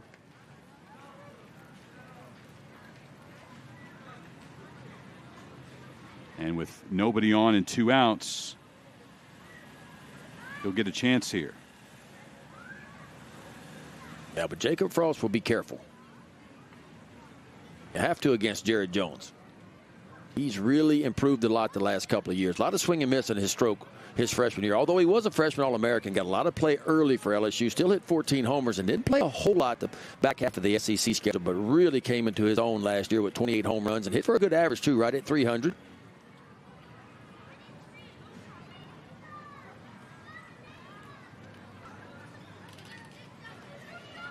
Top first baseman in the country, according to D1 Baseball. Into left, Lotus going after it, watches it bounce, and off the top of the wall after that one hop, Jones standing up for a 2-out double. Boy, he's hit it right on the barrel twice. Lined out his first time out to left field to Lotus. Hit that one 113 off the bat. I don't know what this one was, but it had to be really, really close. But he got a ball right in the heart of the plate. And you talk about putting a barrel on one, just a line drive rocket out toward left center field. One hops the wall. And Jones easily into second base. And Dickinson will get a shot to bring him around with 2 out. Shift remains. Looking Jones back and now coming to the plate, missing away. Dickinson leads LSU in RBIs, now 16 of them on the year.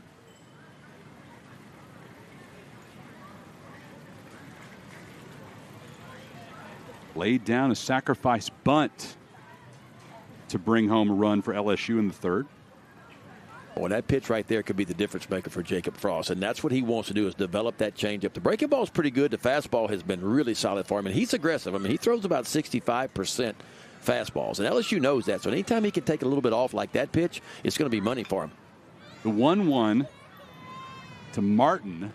Hops it in, and Bishop can't scoop it up.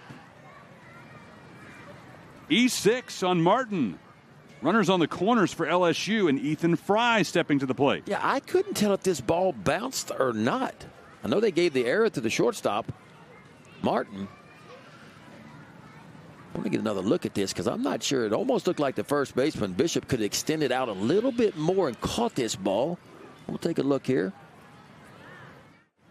Yeah, I don't know. See how where he caught it kind of even with his foot? If he reaches out toward shortstop just another foot, he catches that ball in the air and it's an out. But instead, he caught it off his shoelace and it popped out of the glove. Martin gets the error charged to him. Runners on the corners for LSU with 2 out. Tigers holding a 2-0 lead.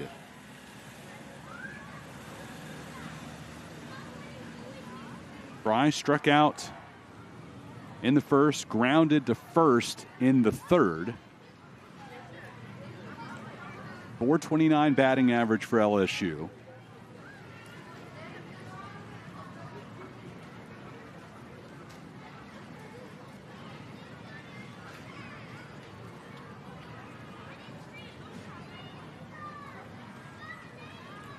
Missing in.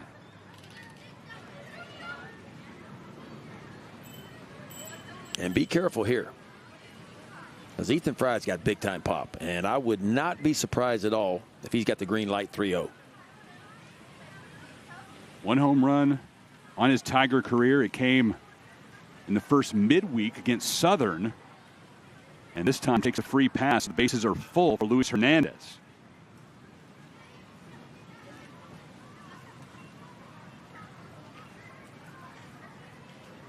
Jacob Frost in his first start of the year last Friday against Arkansas went up to 78 pitches. First two outings out of the bullpen, he went 45 pitches and then 20 his second outing out of the pen. But then first start of the year, 78, and he's sitting right now at 62 pitches.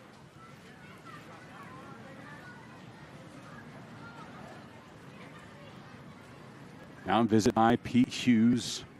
Takes the ball from Frost. Kansas State will make a change coming in from the bullpen. Above the crowd down the third base side here in Frisco.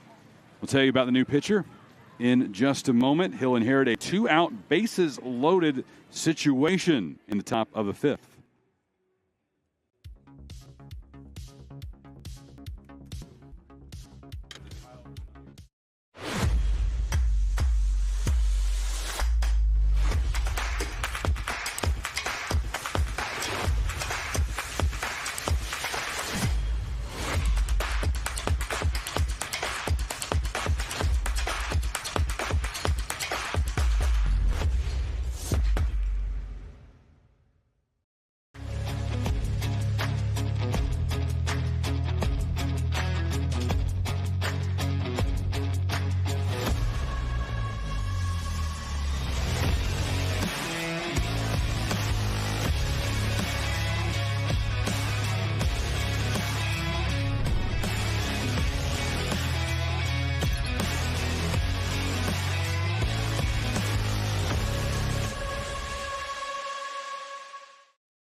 The junior Tazwell Butler takes the bump for Kansas State, making his fifth appearance on the season.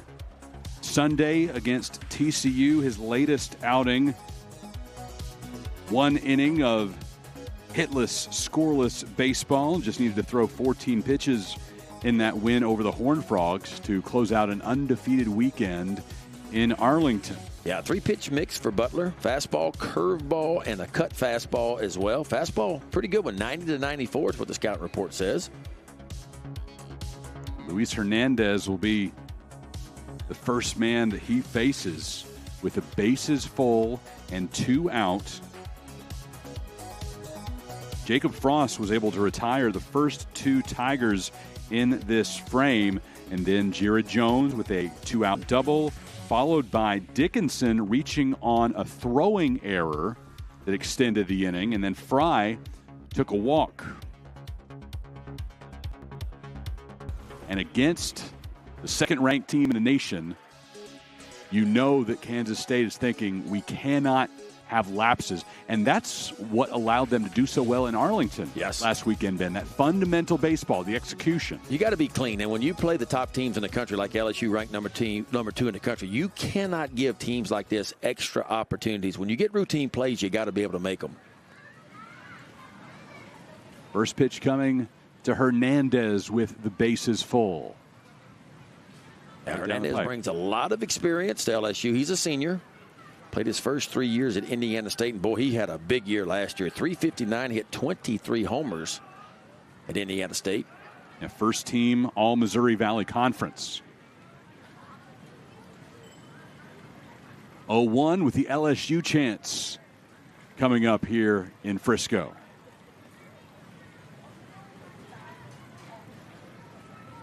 All region in the Midwest last year as well, and has some big-time international experience for Puerto Rico's team.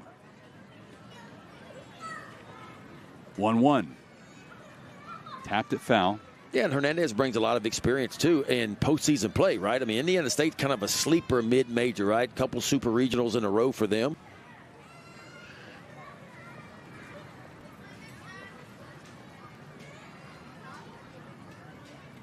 One, two out, bases full of Tigers. In foul territory, and gets 5 rows deep.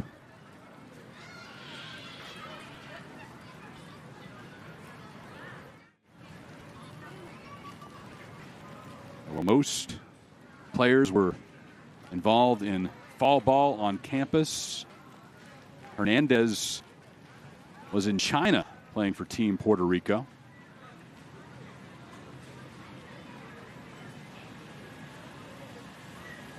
Again, facing a 1-2 pitch with 2 out and the bases loaded. Inducing a fly ball in the infield. Bishop comes over just behind the mound to make the catch. The Tigers load the bases with 2 out, unable to put a run across. Tigers lead 2-0 as we head to the bottom of the 5th.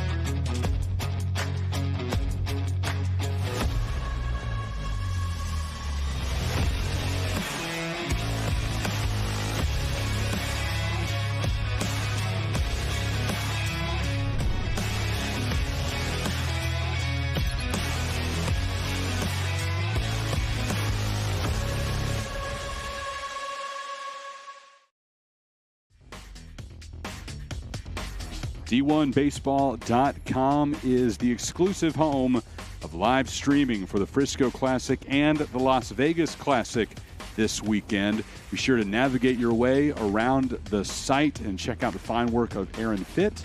This weekend, he is on site to talk about the Tigers, the Wildcats, the Bearcats, and the Cornhuskers. You also get daily reports from other members of our fine staff here. Kyle Peterson in the building as well. He'll do the 2-step from Texas out to Las Vegas this weekend. Check out both Peak Events tournaments. Kyle Peterson, the mayor of Omaha.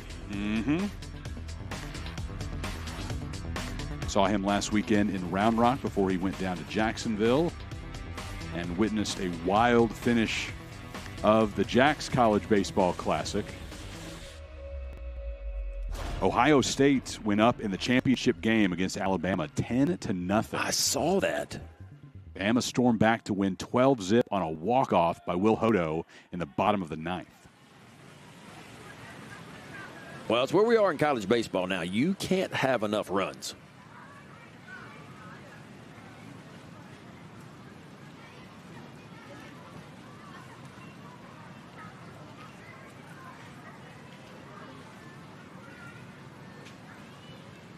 Bear Madliak does not get aboard on 4 pitches. He'll have to stay in there at least one more. 3-1 the count. Madliak singled his first time up and walks here in the 5th.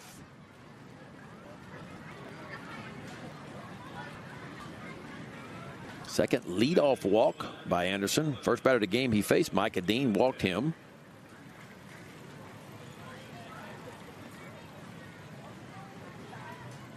Here's Shintaro.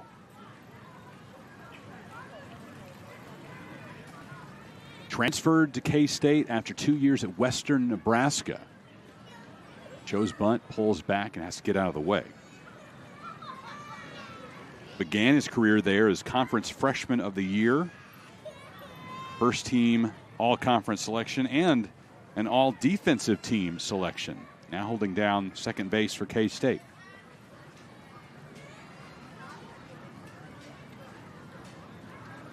Cade Anderson. It looked like Nate Yeske, the pitching coach for LSU, going to come out for a quick visit with his left-hander. Anderson so far through 4 innings has only allowed 1 hit. Struck out 7 and walked 2. That pitch count now at 69. Yeah, and Anderson's first outing of the year, his first start against Purdue Fort Wayne, threw 83 pitches, backed that up the following Friday against Omaha with 79 pitches. So still probably something left in the tank. I'm sure they want to get him to 80 or 85, continue to build him up. And I told you I wanted to get into this a little bit, Ben, but the scheduling philosophy for LSU with this league that got even better this season, adding in Texas and Oklahoma, they obviously don't need to do anything from an RPI standpoint, given who they'll face in conference. This week is the only real big non-conference weekend they have. Not to dismiss any opponent, but you look at who they brought in before with Omaha, Purdue, Fort Wayne, and then a couple of in-state opponents in Southern and Nichols. This week deciding to test themselves, really figure out where they stand before the SEC begins. Yeah, look, I think it's important to do that, because you don't want to get shocked when you get right into conference play. Now, LSU opens up with Missouri, who's not supposed to be one of the top teams in the SEC, but still a team that can beat you. But you'd like to find out where you are against better competition for sure. Like I said, it's been a big week for LSU. Once you get past Missouri, then you start thinking, wow, we have no breaks the rest of the way. Right. I mean, and then you go right and you go into Austin. You got to play Texas the second weekend of SEC play, and then the gauntlet begins in the toughest conference in baseball. I mean, you go back and look, the SEC has won the last 5 national titles by 5 different programs. That's what's impressive about it. They've won 6 of the last 7 national titles and 10 of the last 15. So the SEC has just been a dominant conference in baseball in recent years. Late April, Tigers will welcome in the defending national champs from Tennessee to the box. The midweek games, once Tigers get into conference play, they're all against in-state opponents. And while the talent level disparity may be pretty big, we all know that that's the biggest game of the year for most of those programs when they face LSU. That can make or break their season. Well, and then look, everybody's in the same situation midweek, right? I mean, these are student athletes that have to go to school clearly, and so you can't travel too far in the midweek, so you got to kind of play the teams within a decent travel distance from you. And sometimes you play some quality teams, and sometimes you don't. Shintaro aboard with a walk. That's back-to-back free passes issued by Anderson with nobody out in the 5th. Yeah, and look, Anderson, his freshman year last year, he did have some control issues. He walked 20 in just 38 1/3. Now, he's been much better than that this year. As we talked about, he came in his 2 starts with a total of 3 walks. Today so far, this is back-to-back walks and the 3rd walk of the day so far. Maximus Martin. Probably be a bunt situation here, you would think. Pulls back as Jones comes charging from first base. Yeah, this is the bunt play number 2 that we all grew up learning, right? I mean, first baseman crashes. He's responsible for the first base side. The pitcher typically has the ball at him and towards the third base line. But if it's bunted hard enough towards third base, that's when the third baseman, Braswell in this case, will vacuum, will leave the third base position and collect the out over at first base. Martin can't put it down. Kind of stabbed at it there, Ben. Yeah, anytime you see a hitter stab at the ball, he's not doing it the correct way. You almost want to feel like you're catching that ball with your bat. It's a lot easier said than done, and it looks easy from up here, but it's difficult. Somebody throwing 94 miles an hour try to put a bunt on the ground. The main thing when you're bunting is bunt strikes. Just because you get the bunt sign doesn't mean you bunt unless it's supposed to be in the strike zone.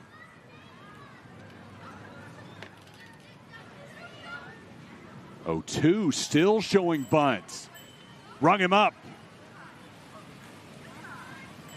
Martin went around on the bunt attempt and cannot lay down a sacrifice. Yeah, Pete Hughes gave him 3 chances to put the ball down, and Martin just couldn't get it on the ground. Big out for LSU.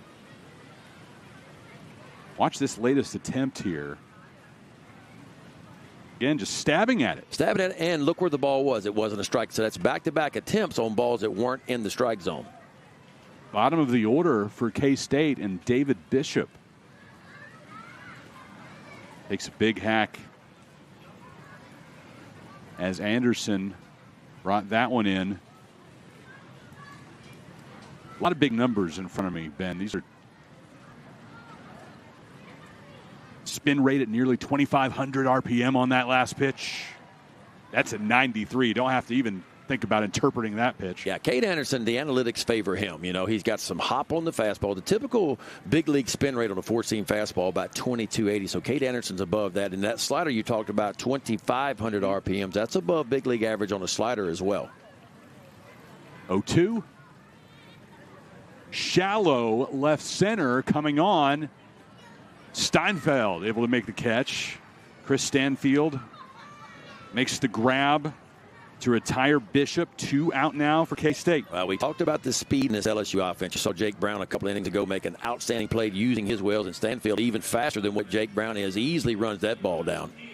And so far in this ball game, to me, it's been about missed opportunities for Kansas State, right? You go back to the second inning, they had second and third, only 1 out. They strike out back-to-back times. They began this inning with first and second and nobody out. Kate Anderson 1 out away from getting out of this jam as well. Dean stands in the way of that. 0 for 1. He walked in the first, grounded out, back to the pitcher in the third. Facing an 0-2 count against Anderson. Oh, and Anderson leaning on that new pitch of his, that slider. It is a hard slider. Fastball's, 92 to 94 pretty much today, and that slider's right in the upper 80s with that slider. So he's got a lot of options now, does Anderson. 0-2. Tiger fans don't like it, but that's well outside. That's a good 0-2 pitch, though, too. You can see where Luis Hernandez, and that's what I like to watch from a pitcher and a catcher. I like to see where the catcher sets up, where he wants the glove, and how close the pitcher can come to actually hitting that spot. That was well done by Anderson on the 0-2 count. 1-2 again, missing away. Anderson's career-long 5 1/3 innings. That came last weekend against Omaha. One more strike here, and he'll have 5 full today. 2-2 with 2 men on and 2 out. Got him to swing. 9 strikeouts for Anderson. Well, I'm going to tell you, partner, the good ones can elevate their game when they need to. Make it 9 strikeouts on the day. First and second, nobody out, and Kate Anderson figures out a way. Gets ahead with that breaking ball, then he just takes a 4-seam fastball and rips it right by the leadoff hitter, Micah Dean, to get LSU off the field. 93 miles per hour, and LSU forces the Wildcats to leave a couple of men stranded. 2-0 Tigers in Frisco.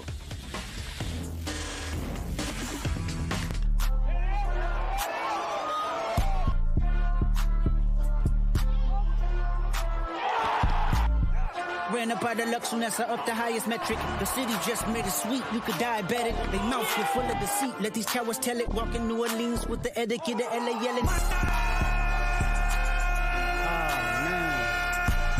Second bad, but somebody gotta do it. Got my foot up on the gas, but somebody gotta do it.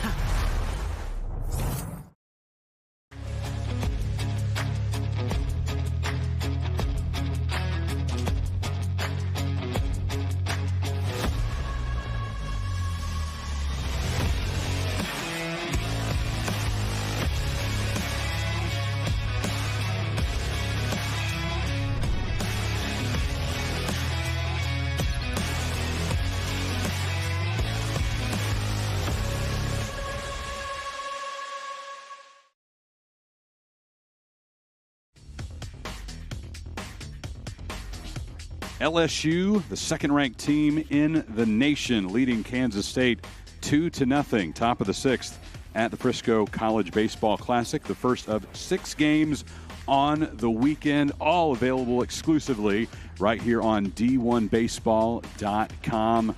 The head honcho joins us now. The mayor of Omaha. The mayor. How many? He told me last week he doesn't like titles, yet we're giving him a lot of them. Kyle KP. Peterson, good to see you, boys. In good to see you. the booth with us at Riders Field.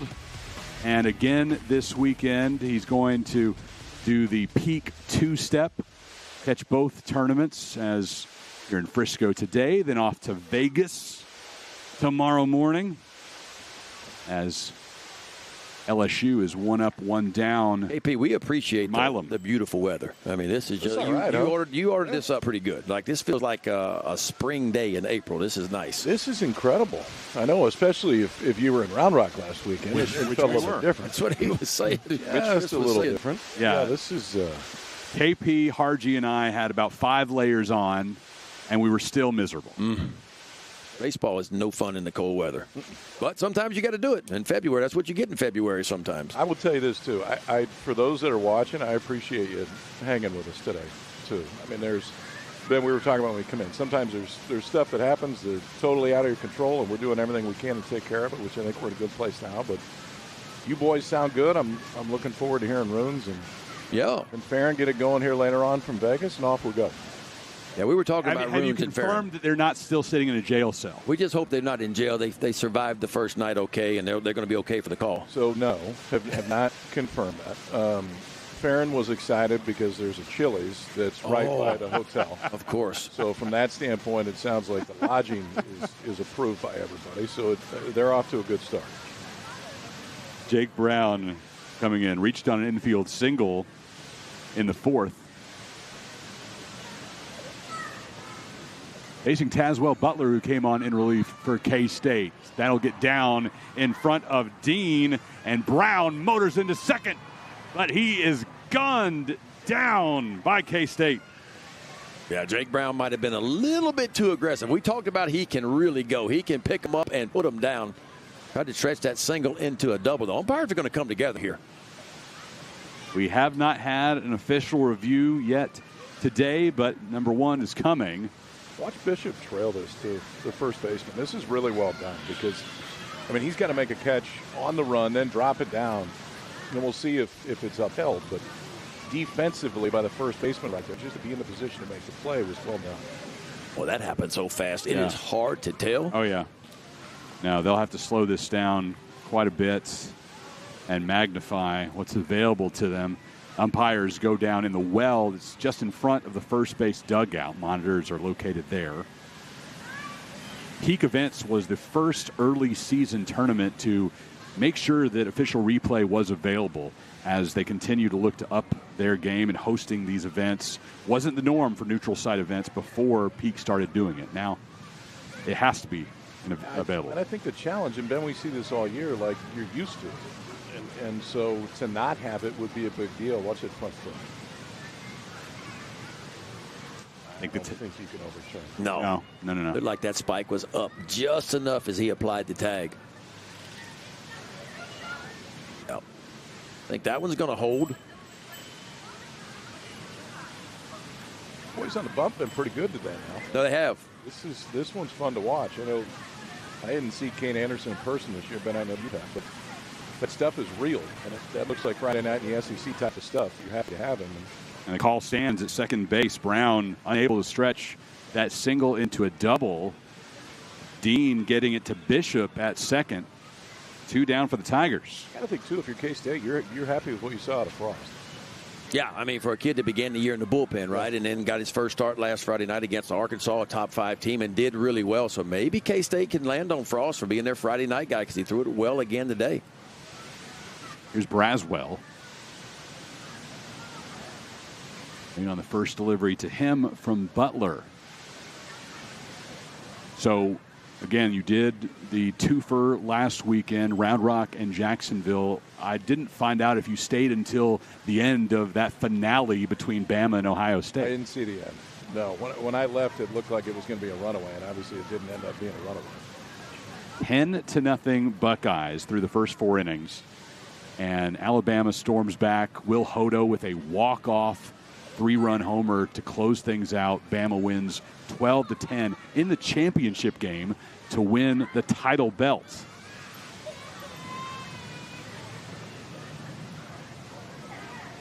KP, talk a little bit about where the NCAA is going next year with the new rosters and the scholarships. I didn't even know that. You told me last night, but I knew there was talk about it. But enlighten the people at home that are listening on kind of what college baseball is going to go to next year.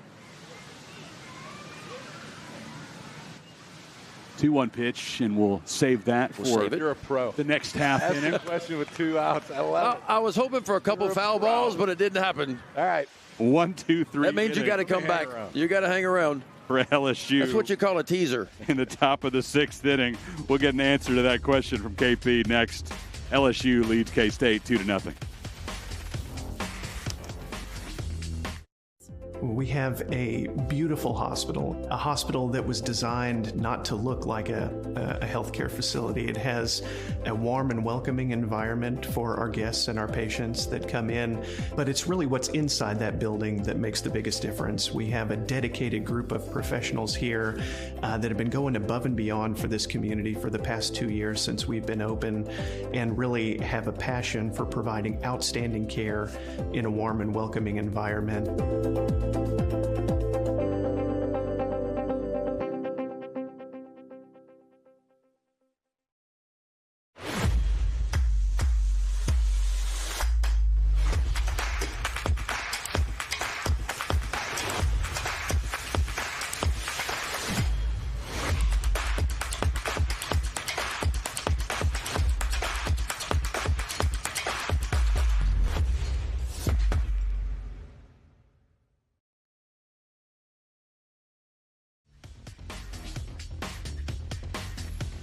LSU and Kansas State, middle of the sixth inning. Tigers lead the Wildcats 2-0. Chris Mikoski and Ben McDonald with you for this one, and joined by Kyle Peterson, the mayor of Omaha, the head honcho, the co-owner and president of D1Baseball.com. And tee him up again, Ben. I mean, Ben and I were talking about this last night. So all the congressional stuff and potentially the new rules. So roster limits is the biggest thing that you're going to see coming next year. And as of now, which are going to stand, the roster limit will be at 34. It's at 40 right now. What they're trying to figure out is when is that in the fall that you have to set it, or is that in the spring that you have to set it, which is a really big thing, especially because of the way that a lot of these guys recruit. I mean, so often you're bringing in, X amount of guys into the fall, knowing that they're not going to make the club. If you force everybody to set the roster limit at 34 in the fall, that changes the game really quick. I think the whole thing changes the game for sure. And now, if you want to, you can give 34 full rides. That's a few more than the 11.7 that they're dealing with right now. That is huge, to be full rides. If you choose to. Right now, you don't have to, but if you have the funds and the means to do it, you can full scholarship for baseball players, which we've never had before. No, and now it gets interesting to see who does what. Mm-hmm. I mean, everybody's not going to 34. In fact, I think the vast majority won't go to 34 right away. We'll see if it stair steps up to it, but it drastically changes the game. I'll tell you where else I think it really changes it is at the JUCO level. So if your roster limit's 40 now and you go to 34 and you get 300 teams in Division I, that's 1,800 kids that are not on a D1 roster next year that otherwise would be this year. I think your JUCO baseball is going to be incredible for the next however long, that will just continue to feed into these rosters. Well, those rosters on the JUCO level have always been bloated, but now the quality will go up by so much. Yeah, and for some kids it may be the better route. Yeah. We talked about that last night. I think, you got to be a real dude to go to a Power 4 as a true freshman out of high school and get on the field. Like they don't look like Curiels. I was going to say, there's not many Derek Curiels out there. No. Kennedy to deep left center, onto the grass. Solo shot for the K-State sophomore. Boy, that was a big ball there. Second long ball of the year by Kennedy, making his 7th RBI. That's after striking out back-to-back times. He dialed it up straight away left center field for his second long ball of the year. First came last weekend against Michigan when he went back-to-back. First it was a Kennedy blast, followed by one from the young man up now, Seth Dardar.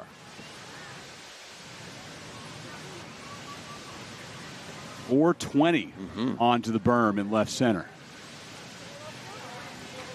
Which you see the scene now, and stands are pretty full. A lot of kids out on the berm. Tomorrow it's going to get even more wild. The primetime game tomorrow for LSU in Nebraska.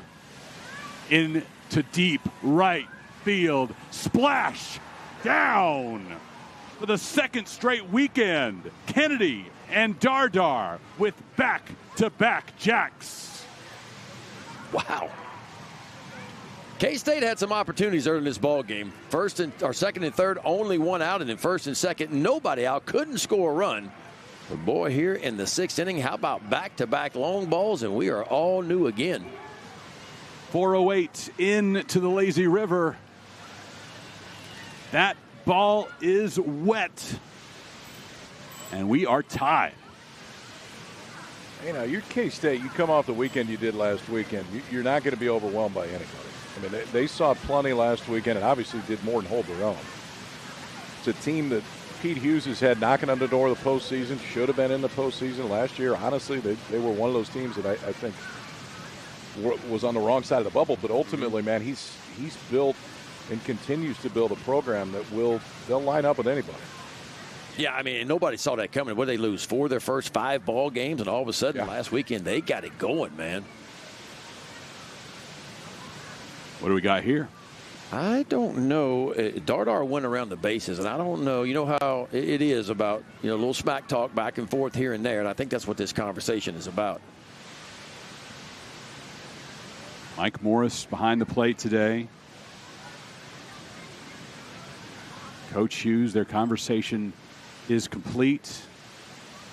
And we have a tie ball game in Frisco. LSU here today now. Yeah. Morris behind the dish. Buckminster at first, got Kennedy at second, Eddie Newsom at third. We've said those names a lot during the course of the years. Cade Anderson started the inning with his 10th strikeout of the day, matching a career high in length, 5 1/3.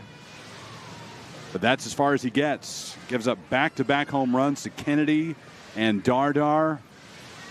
And Coach Johnson making a change. New Tiger will come in from the bullpen up down the right field wall, down the right field side here in Frisco. We'll tell you about the new pitcher for LSU in just a moment. You're watching exclusive coverage of the Frisco Classic on D1Baseball.com.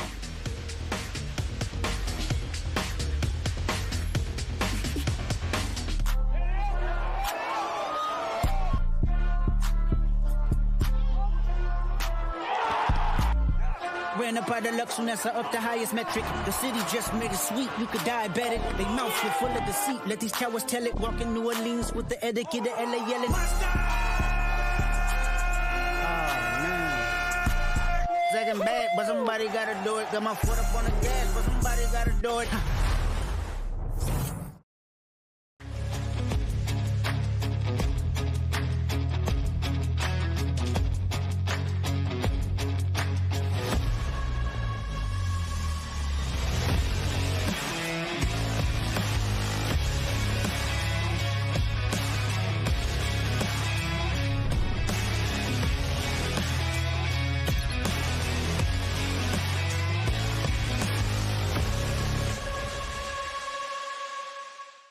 We have a beautiful hospital, a hospital that was designed not to look like a healthcare facility. It has a warm and welcoming environment for our guests and our patients that come in, but it's really what's inside that building that makes the biggest difference. We have a dedicated group of professionals here that have been going above and beyond for this community for the past 2 years since we've been open, and really have a passion for providing outstanding care in a warm and welcoming environment.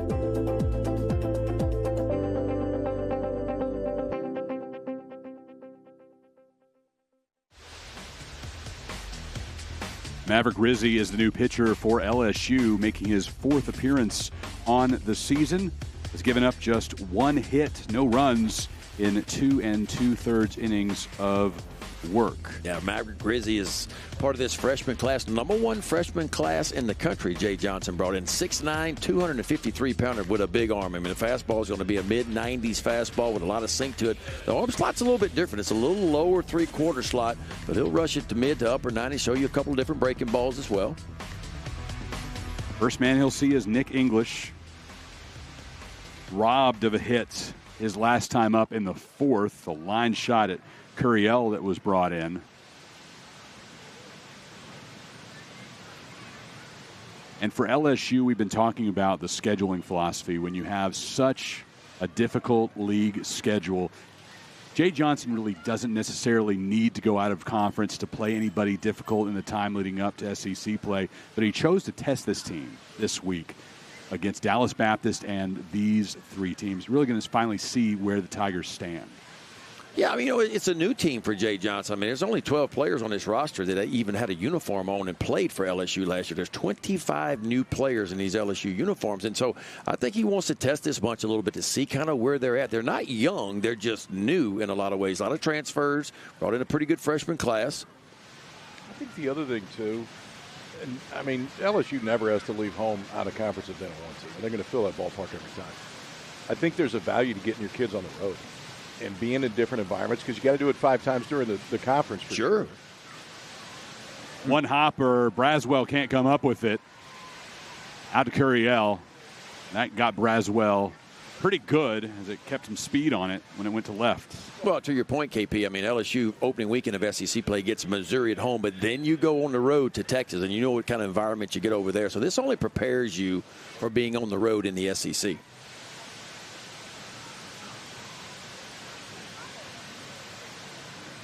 Not a hostile crowd, though. LSU won't face a hostile crowd till they get to Austin. Till Austin, that's about right. They'll have the home field advantage here in Frisco. You can see that today. Nebraska fans will show up in force tomorrow night, though. The Huskers, the last time they were here in Frisco, they drew better crowds than anyone. I have seen a lot of red walking around the streets. I walked to the ballpark today because I'm only staying 3 or 4 blocks away, and a lot of red on the up and down the streets. They're Madliak at the plate, and we'll see those Husker fans start to fill in more here in Frisco as they prepare to play Sam Houston tonight, 6 o'clock Central Time for that game. 1-1 to Madliak. Big swing on an off-speed pitch from Rizzi. You're going to get an old-school Big 8 matchup on Sunday. Yeah, how about that? Get Nebraska, K-State, back to the old, beautiful Big 8 days. Look back on that fondly. When conferences made sense. Yeah, I have a hard time keeping up with it now. I really do. Like it's kind of like the portal, you know? Yeah. It's hard to keep up with everything. And tomorrow night in Vegas, you get to see an old Southwest Conference game, Texas Tech and Texas, preceded by a new Big Ten game, Illinois and Washington. Non-conference tomorrow, but they'll meet in Seattle later in the year. That storied Big Ten rivalry between Illinois and Washington meets yet again. 2-2 with 1 out and a runner on first for Kansas State. They've tied the game at 2 in this half inning. Ben, I know you've seen Tigers plenty this year. Braswell at third, Milam at short. How have you seen that work so far? Because obviously that left side of the infield is so important. Milam has a little bit more range than Braswell, but Braswell's got the better arm. And the question was, does he have enough arm to play the shortstop position? So far, he has shown that he has because he gets to the ball quickly and it's in and out of the glove a lot quicker than what Braswell can do. The runner is off. The throw is not in time. Strikeout of Madliak, and English advances 90 feet. I think they may look at this one. Well, what a throw by Hernandez, huh? He came out of there and just threw a perfect dart down to second base. Dickinson caught it and applied the tag. He didn't even move his glove. I mean, it was right on the bag.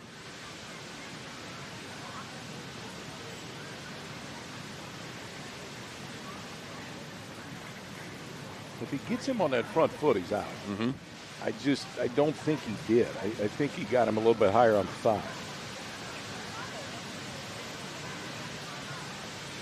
No review here. So 2 outs. And now English at second for Shintaro.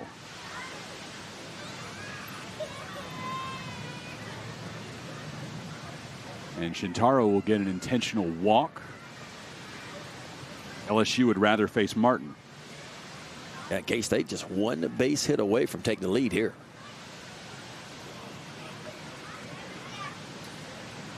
So instead it'll be Martin, who is 0 for 2, struck out both times. In the 5th, he was sent up to lay down a sacrifice bunt. They let him do it with an 0-2 count and again stabbed at the ball. Called out on strikes. What are you most looking forward to in Vegas beyond the off the field Beyond stuff. Vegas. Beyond Vegas, yeah. The actual ball games. I haven't seen the ballpark. And so that's part of it. And, obviously Jim Schlossnagle, first year at Texas, everybody knows, and his staff, honestly. We've got to know those guys really well. So I think tomorrow night, you get Texas and Tech in that environment. I'm really looking forward to it. There's your big win. You got Huskers in the house. Huskers hanging out just outside the Lazy River down the right field line. I haven't seen if somebody went and fished out the home run ball. But just like LSU fans, K-State, Nebraska, and short trip for Bearcat faithful, all here in Frisco, expecting a really good crowd, especially for that late game tomorrow in Vegas, Longhorns and Red Raiders. We're talking about selling that out. Yeah, you could put that one in Alaska, and it would probably sell out with those two fan bases as much as they want to see each other play again.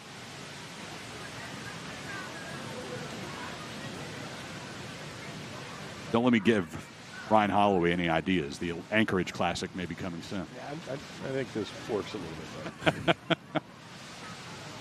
This is a cool ballpark. This is beautiful. Yeah, come back middle of the summer when it's 110 and enjoy a game from the Lazy River. Oh, I'll take this. Thursday nights, it's 21 and up. None of the kids splashing around. I'm telling you, date night spot. that almost sounds pretty good. 100 degrees, a little tube, a cold adult beverage, and just kind of floating around the Lazy River. That sounds like a pretty good afternoon.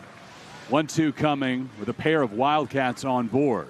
Martin watches that one bounce in front of him, and now he hung up. A-State has runners hung up. Shintaro caught between first and second. He'll be run down. Thankfully able to put the tag down there as nobody was back at first. Shintaro unable to outrun him. And K-State wastes that opportunity, but they do get a pair of runs to tie things up here in the second. Back-to-back home runs from Kennedy and Dardar. Kyle Peterson, enjoy the rest of your day in Frisco and have a good time in Vegas. I call you from Vegas. Answer the phone. I will. I might have to come get you. I need you. All right. We're raising money for CFF and KP's bail money here on D1Baseball.com. You can write it off, I promise.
Time for a look at our trivia question of the day, presented by the Cystic Fibrosis Foundation. When did the Frisco Classic begin? When was the first edition of this tournament here at Riders Field? See the options on your screen. I think I let it slip on which edition this is, but you have to do the math. Backtrack from what I said. I'm not very good at math. I only got in 5 semesters at LSU, so I'm not real good at math. I'll let the folks at home guess, and then I'm going to let you give them the answer. I found the major at Missouri, and then when I finished up at Southeastern Louisiana, that called for the least amount of math. And even then, I took it in the summertime at Southeastern and made it so it was my only class going. I had to fully concentrate on it, otherwise I stood no shot. Ended up getting a B-. I figured out how there would be no math at all. Sign a professional contract. The only math. And there's no math. The signing bonus, you have to do some math there. When they put that number of dollars and number of years, you have to do a little bit of multiplication. A little bit. See how much it comes out to. Or you can pay somebody to do the multiplication for you. That's always a good trick. Stanfield, Curiel, and Jones due up for the Tigers. Now in a tie ball game after the Wildcats had 2 solo homers in the bottom of the 6th inning. Stanfield starts things off with a base hit to left. Gets away, and Stanfield will get second. Fundamental baseball. Kansas State sends the runner 180 feet further than he would have been. Well, this is what speed can do to you right here. And we know Chris Stanfield can really go. Pick him up and put him down. Just a routine base hit down the line. I tell you what, the left fielder, Lotus, does a nice job. He gets his ball and gets it in. But watch the short hop. Short hop, and he picks up right there. But well, you didn't need to make that hurry to the throw. Right. Standing at first. And so you come up, you make the throw. The thing, the first baseman, in that case, Bishop needs to be backed up the throw. He was not backed up the throw. It gets away. And not only does Stanfield take an extra 90, he takes 2 extra 90s, and now he's at third base and nobody out. And K-State will be forced to bring the infield in to try to cut the runoff at home plate. And just after our math discussion, you see how quickly I was able to add 90 to another 90 and come up with an extra 180? 180. How about that? Maybe I'm not so bad at that subject. But that was the biggest problem there, Ben. Lotus could have had a basic throw into the infield. Instead, he hurried, even though clearly Stanfield had stopped. And the reason why he hurried, because he knows Stanfield can run. He thought Stanfield was going for 2, so he picks the ball up, not really looking, and just fires it in. Curiel at the plate, Stanfield at third after a 2-base throwing error on Lotus. For Curiel here, you're just looking for a ball that's maybe in the strike zone, of course, but slightly elevated where you can push it deep enough in the outfield. If you get a base hit, that's icing on the cake, but the idea is to get that run home from third. 1-1. Wildcats have 3 infielders to the right of the bag, right at Martin. And the out over to Bishop. Played it perfectly. Shift was on, played perfectly. Just a routine 2-hopper to Martin, who had pushed over to the first base side of second base. Collects the out, checks the runner at third base, pushes Stanfield back to the bag, and then collects the out over at first. And K-State will go the other direction on the shift, but then give Jones his second intentional walk of the day. They did that in the 3rd. Now doing it again here in the 7th. Yep, and it's the right move, right? It puts the double play in order. So the corner infielders, they'll play even with the bag, and they'll probably come home with the ball just to make sure the run doesn't score. The middle infielders will play back. They'll turn 2 up the middle.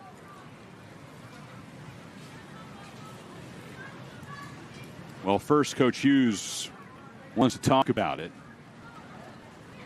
Winningest active Big 12 baseball coach, 824 wins. Now in his 7th season leading K-State. Yeah, we talked about Pete Hughes. He has been around a while. 28th year as a head coach. Started at Trinity College, Boston College for 8 years, Virginia Tech for 7. You mentioned Oklahoma for 4. K-State now in his 7th year there. And all beginning right here in the state of Texas, down in San Antonio for the Trinity Tigers. And he was a really good athlete in his time. Playing career, you know, he played football and baseball at Davidson College. Was a quarterback. Started all 4 years at Davidson as a quarterback. Lengthy chats, and It almost sounds like the huddle of a football team right here. This was a one-way conversation with him and his infielders. And it's about communication and what to do and where we're going to go. And are we going to turn a double play? We're going to cut the run off at home plate. How we're going to play this?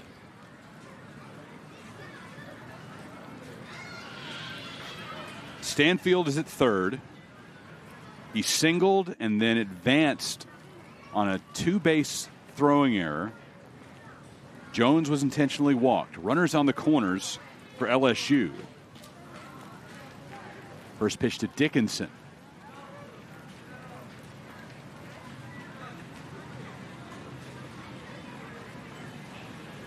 I know it's been in place for a few years now. I'm still not a huge fan of the intentional walk where you don't have to throw a pitch. Yeah, well, I think it's just because of the speed up factor, right? I know. But you know what can happen. We've seen it happen before. Ball gets thrown up against the backstop. Exactly. And run scores. And it does happen. It's rare, but it does happen. I love the possibility of that craziness of a lob coming in and getting away. I think you should have to deliver. Ball getting away. We've seen a ball try to be thrown on the pitch outright, and you throw it over the plate, it gets hit for a base hit. We've seen balks in those situations. There's a lot of ways to score, but it's all about trying to speed the game up a lot, and we've done it at the big league level, and we've done it here at the collegiate level as well. I understand the reasoning. Doesn't mean I have to like it. That's right. Shift on for Dickinson. 3-0 pitch coming. Called a strike. Dickinson had started to take his pad off his left leg. That one caught the outside of the zone, according to the robot umpire on TrackMan.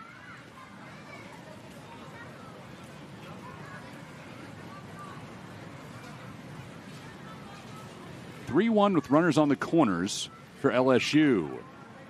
To deep right field. English at the wall, watches it go over and in to the lazy river. Kansas State had a splashdown homer in the last inning. And now LSU gets one off the bat of Dickinson. A 3-run shot. 5-2 Fighting Tigers. Who wants to walk when you can hit a weaver, right? A 3-run shot. Dickinson thought he had walked. Instead, the next pitch he gets, and I love his swing, too, just to the backside of the field again. Let that ball get deep. Let it travel, and he threw the hands and the barrel at it. 3-run shot, third long ball of the year. Make it 19 RBIs now on the year for Daniel Dickinson. Jones in front of him intentionally walked. You want to face me? All right. Dickinson delivers. Second homer of the week. As he had one that just barely cleared the wall in left against Dallas Baptist on Wednesday. And now this one just barely clears the wall in right against Kansas State. LSU sending up a pinch hitter in Ashton Larson. Fry's day is done. Larson hitting .313 on the year with 7 runs batted in. Yeah, Larson just a sophomore. And if you'll remember in SEC play, he hit .350 in SEC. He came on late last year for the Tigers, started playing right field, and was a big part of their late season run that they had. Been having trouble getting on the field because LSU has a lot of outfield depth. Went 0 for 2 Wednesday against DBU.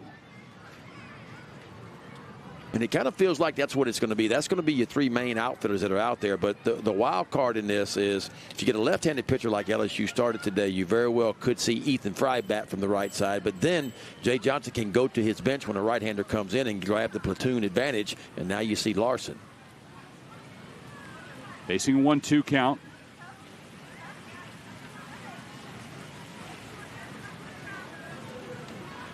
Two-two. That one caught the inside corner according to the robo ump. But a ball according to Mike Morris. Shift is on against Larson. Shintaro very deep at his position, but watches that one go past the pinch hitter. Struck out by Butler. But Butler's got a good arm, too. That was on purpose. He elevated that fastball on purpose. Got ahead in the count.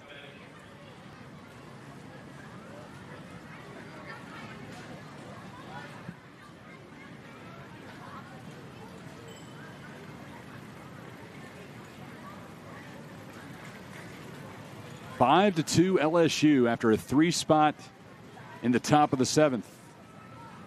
That one sails high on Butler. Hernandez is 0 for 3. Lined out to second. Ground out to third, rather, in the second inning. Then grounded to third base in the 4th.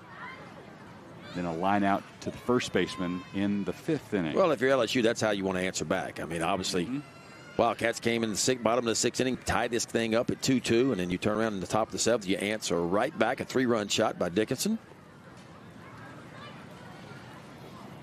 Waiting on the 1-1. In foul ground. He'll stay in play for Bishop. He brings it in as he crosses over from the grass to the dirt. Daniel Dickinson comes up with 2 men on and knocks the shot just above the wall in right that bounces into the water. Tigers go up 5-2 on the Wildcats. Stretch time in Frisco, Texas. It's game 1 of the Frisco College Baseball Classic.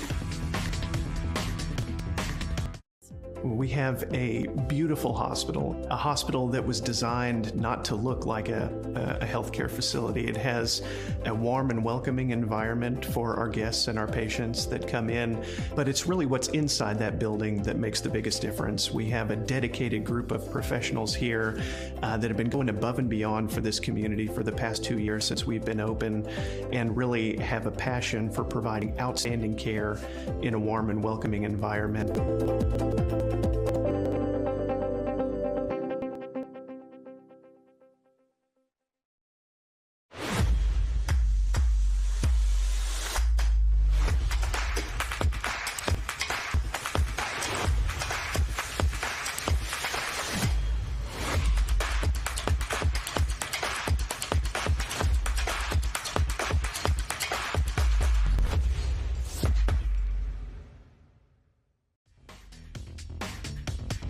Time for our trivia question presented by the Cystic Fibrosis Foundation. We gave you the question and the options in the last half inning. Now it's time to get our answer. When was the inaugural Frisco Classic played? You have to go back all the way to 2017 when Jay Johnson led Arizona to a Frisco College Baseball Classic championship. Wildcats beat Arkansas and Oklahoma State and fell in the finale to Nebraska. Back then, there was no WWE-style championship belt. You just got the regular old trophy. The hardware has certainly been elevated here in recent years in Frisco. And that's the case at all of the peak events tournaments. Up and in from Rizzi to Martin. Some of the best video I've seen in college baseball this year was last weekend in Jacksonville. The locker room celebration for Alabama after coming down from 10-0 against Ohio State in the championship game. Leadoff single from Martin. But I can't tell you. And the water and the belt for Bama in that locker room. You know, you get a couple of wins, and those are to come back from 10 down. That's very rare. But comeback victories are so important, especially early in the year for any program, because once you think you can do it, you've done it before, and all the coach has to say is, hey, when you get down in the ball game, we've been here before, guys. You guys have proven you can come back. Those are big wins early in the year to come back from such a deficit like that.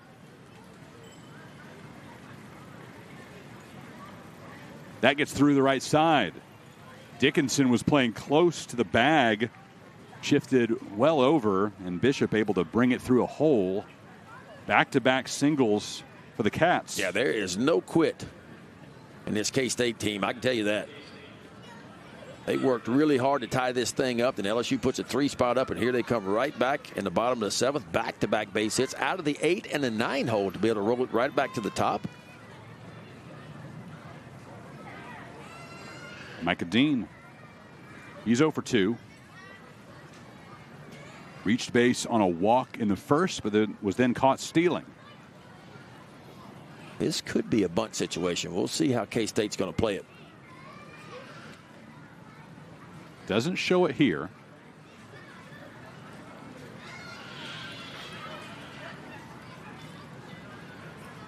K-State trailing LSU 5-2. The Tigers ranked second in the nation.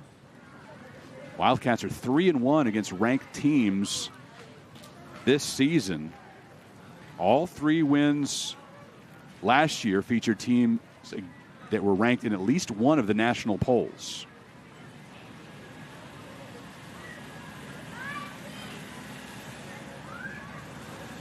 They've won 6 of their last 10 against ranked teams. 2-1 the count after a swing and a miss by Dean.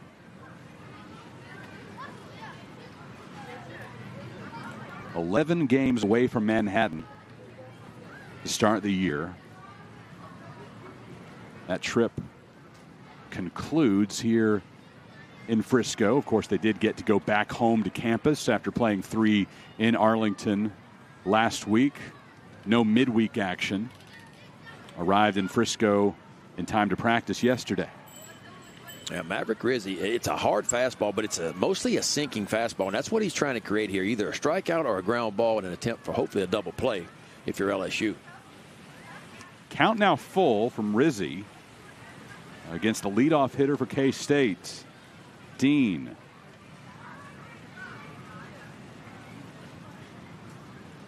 The Texan from Foster High School in Richmond, Micah Dean. Full count pitch to him, missing. LSU fans thought Rizzi should have got a strike there, but it's well outside the zone, and the bases are loaded for Kyan Lotus. Yeah, and you wonder how long head coach Jay Johnson is going to stick with the freshman Maverick Rizzi. And here he comes out of the dugout as we speak.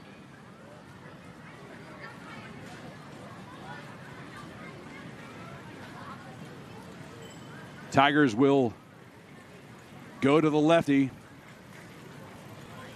DJ Primo making his way in from the bullpen above the seats down the right field line.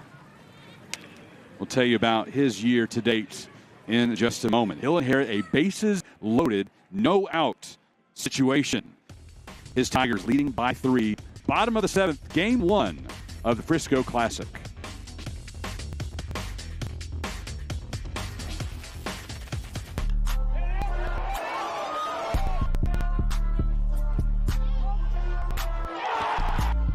Been up by the Lux up the highest metric. The city just made it sweet, you could diabetic. They mouths were full of deceit. Let these cowards tell it. Walking New Orleans with the etiquette, the LA yelling. Oh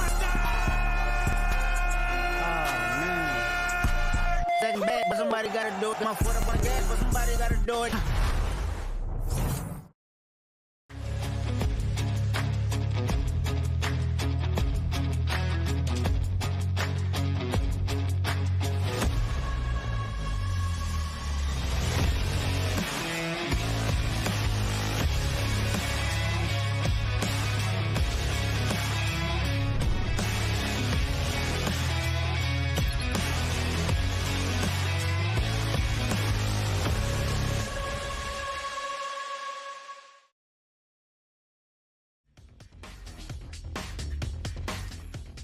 DJ Primo takes the bump for LSU, the 5'10 sophomore lefty from Central High School.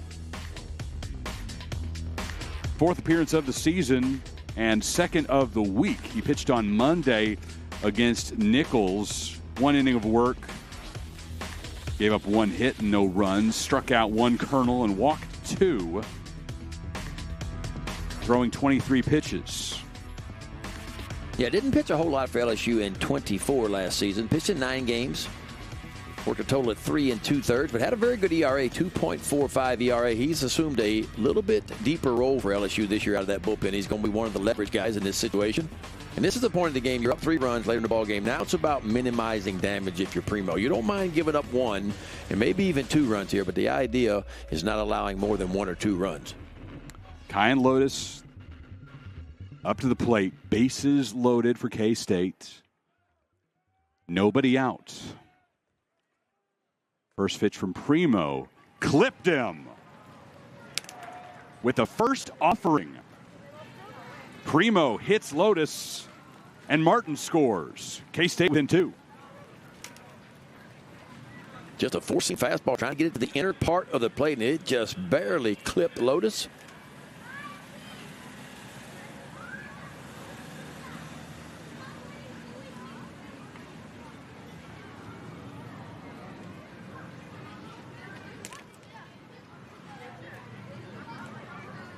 And again, back-to-back hit by pitch.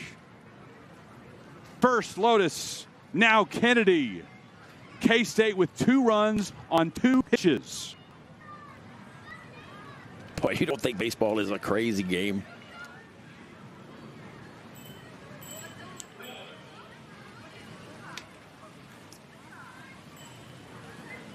Wow. We apparently need to turn the volume up from our official score in here, Ben, because Keegan O'Connor was a pinch hitter for Lotus. So he wore that first hit by pitch. And then Kennedy, back to back, scoring a pair of Wildcats. And it's now just a one-run game, nobody out, bottom of the seventh, bases still loaded.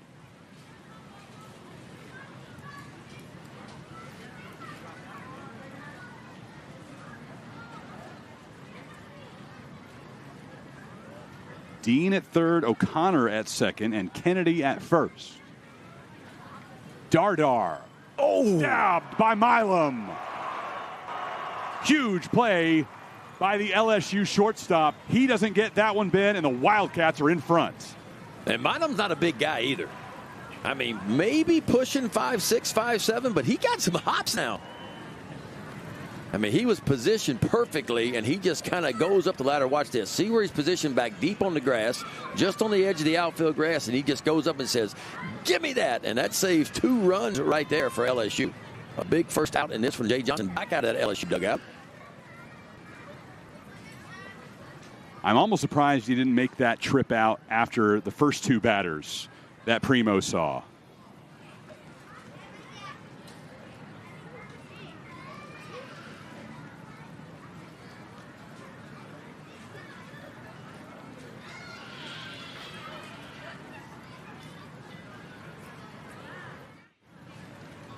LSU will remove Primo, his outing, a couple of hit batters, and then a line out that, if not for the vertical leap of Milam, would have given Kansas State the lead. Tigers still in front, 5-4, 1 out, bases full, bottom of the seventh in Frisco, Texas.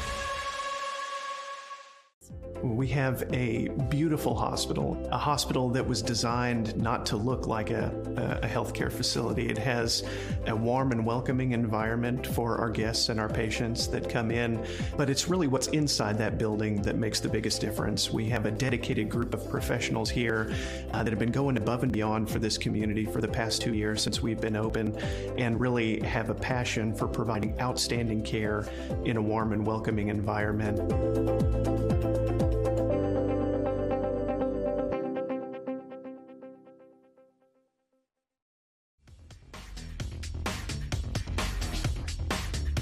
Connor Benj, the new pitcher for LSU, coming back close to where he previously played college ball, as he is a transfer from Dallas Baptist. This is his 4th appearance for LSU.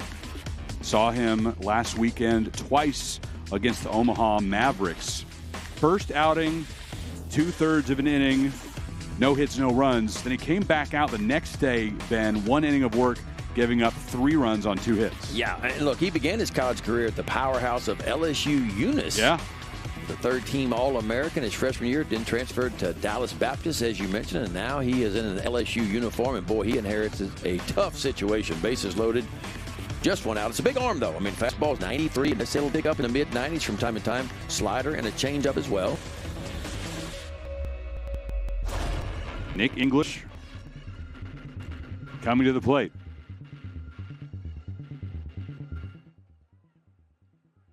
First pitch he sees in the zone for strike 1. English was hit by a pitch in the second, robbed of a hit by Derek Curiel by Jake Brown in the 4th. That Superman extension. And singled and stole a base in the 6th, only to be left stranded. Dean is at third, O'Connor is at second, and Kennedy at first for LSU. Excuse me, for K-State, facing LSU's Connor Benge. Benge unable to put that one in the zone, according to Mike Morris, and the robot umpire agrees, well outside. Check in with TrackMan technology from time to time.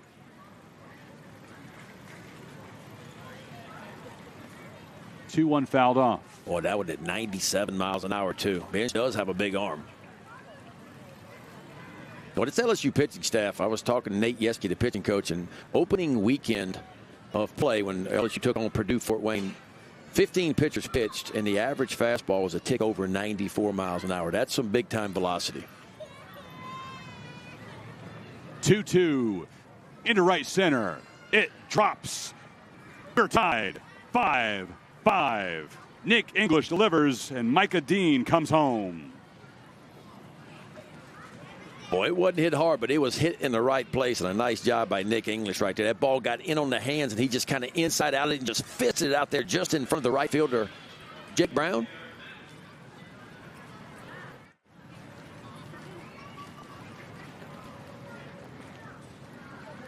Three runs for the Wildcats in the bottom of the seventh after LSU scored three in the top of the seventh. The Wildcats may not be done. Bases are still loaded with one out.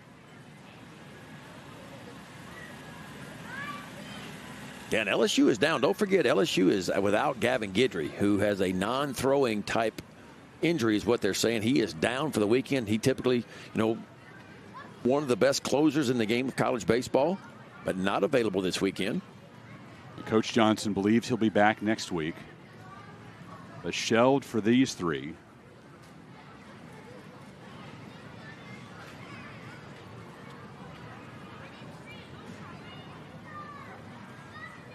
Madliak is 1 for 2. Struck out his last time up.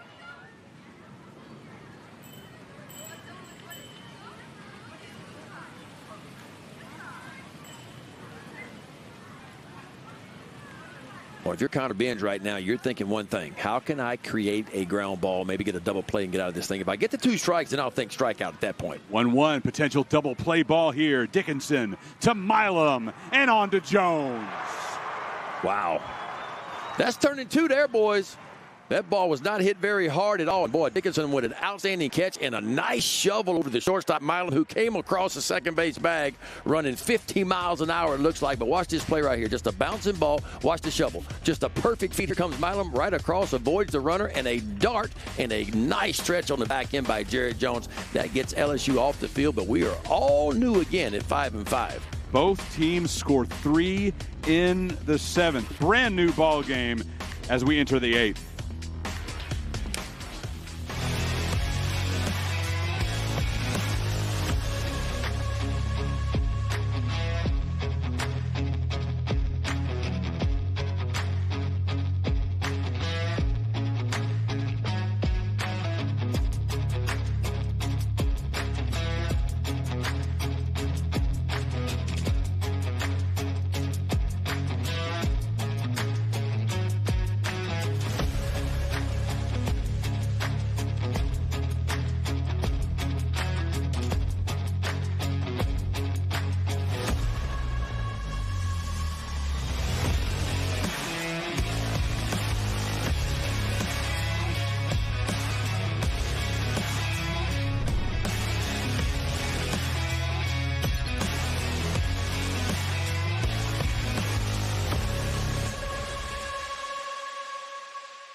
Blake Dean, the new pitcher for Kansas State, sophomore righty from Ackworth, Georgia, named to the All-Big 12 freshman team a year ago.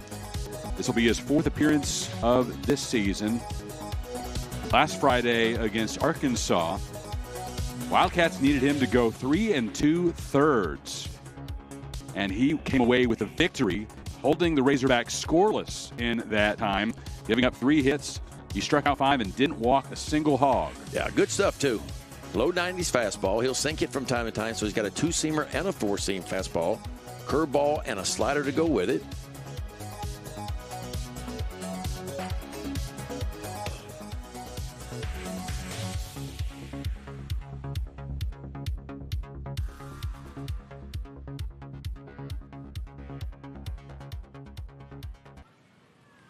Well, Tiger fans may be familiar with the name, but this time it's Blake Dean going up against them. He'll face Milam, Brown, and Braswell.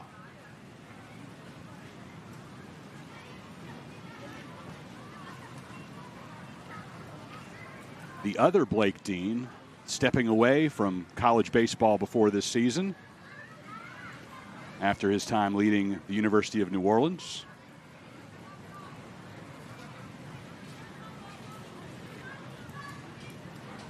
Tough to walk away from the game for anybody. Absolutely, especially when that's all you know. You know, it's all you've done since you've been 6 or 7 years old. When Blake Dean, he was a heck of a player in an LSU uniform. Big power numbers, one of the best hitters in LSU history.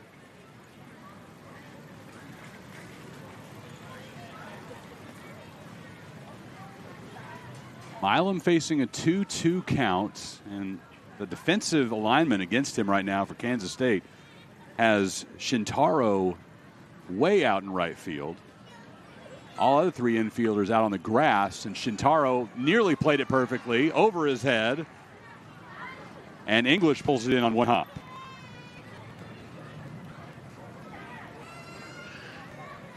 Well, this game is just back and forth. Kind of slowed the first 4 or 5 innings, I guess it was. And all of a sudden, the 6th inning, things began to tick up. K-State tied it in the 6th and then bore 3 spot for LSU in the top of the 7th. And then the Wildcats answer right back with their own 3 spot in the bottom of the 7th.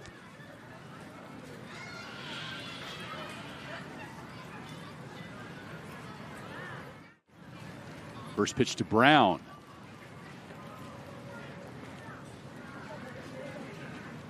Well away from Dean.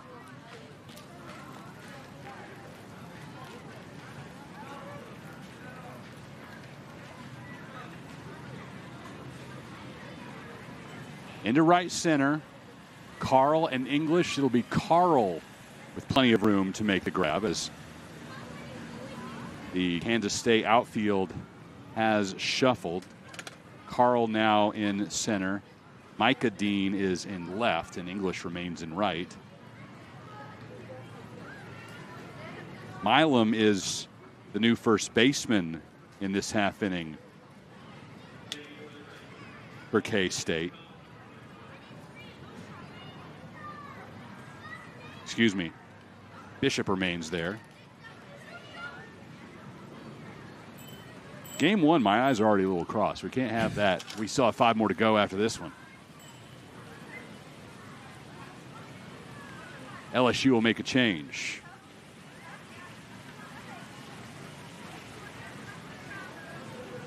LSU will turn to Josh Pearson. And again, this is what Jay Johnson likes to do. He can grab the platoon advantage. I mean, Josh Pearson in his final year, his 4th year at LSU, has had some big moments.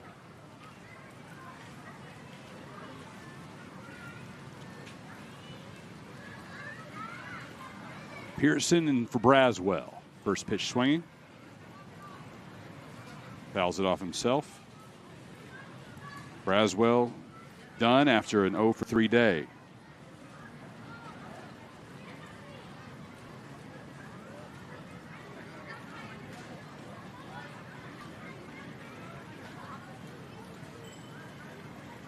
Pearson, the senior, former West Monroe Rebel. 0-2 in the dirt.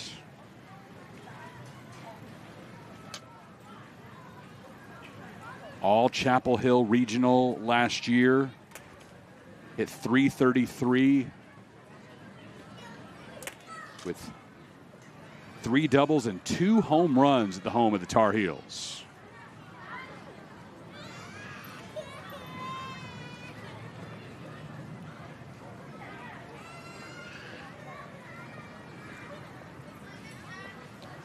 LSU chance going up for Pearson with 1 out and a man on. Tie ball game.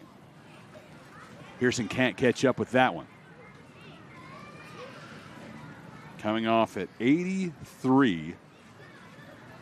Talk about good spin rates. That one's at 2960. That is big time.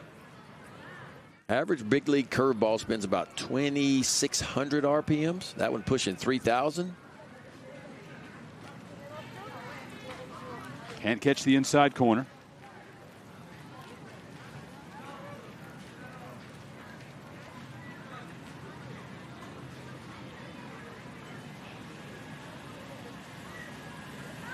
Josh Pearson in a pinch hitting role today. Runner on the way at the second baseman, Shintaro, over to Bishop for the second out. Milam moves to second.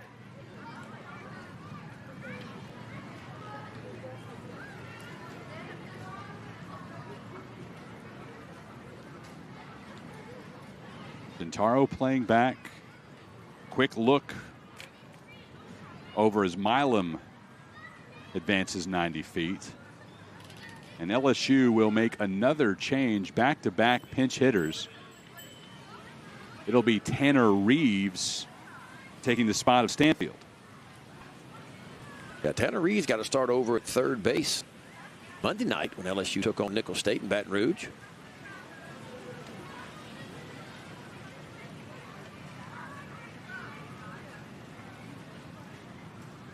Transfer from Blinn College down in Brenham, Texas. First team All-American on the JUCO level last year.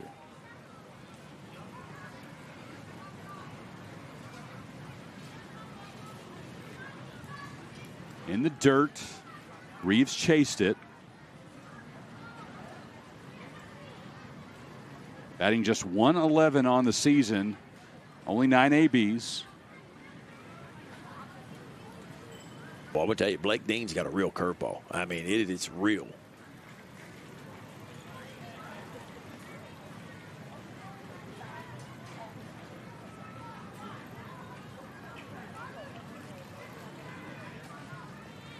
Here it comes from Dean. Missing away.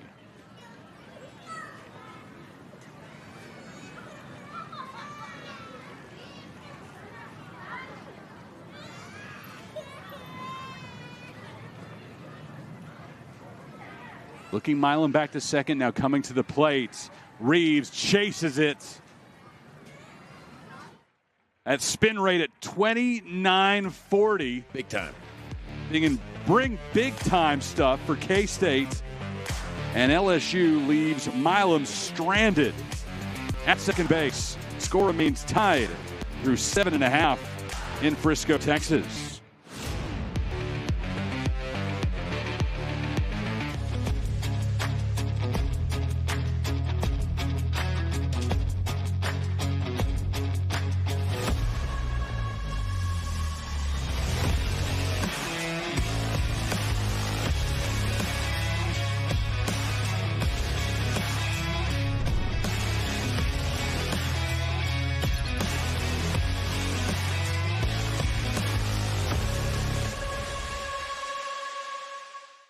We have a beautiful hospital, a hospital that was designed not to look like a healthcare facility. It has a warm and welcoming environment for our guests and our patients that come in, but it's really what's inside that building that makes the biggest difference. We have a dedicated group of professionals here that have been going above and beyond for this community for the past 2 years since we've been open, and really have a passion for providing outstanding care in a warm and welcoming environment.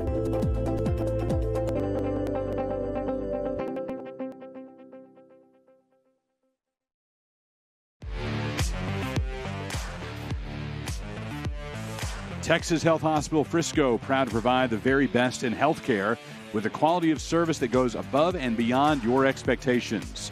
We've taken care of this community in its greatest time of need and will continue to do so in the years to come. Minor league fun at this college baseball weekend series. The latest on-field stunt is the human dot race. The three-legged race. Got to worry, got to have the communication. Red got out to a big lead here, just steady as they go. Like a big diesel engine, just kind of get going and hold the pace. Far too often we see crash and burn at some point in these, but both teams really had it together. Red holds on to win. Shintaro leads things off for K-State.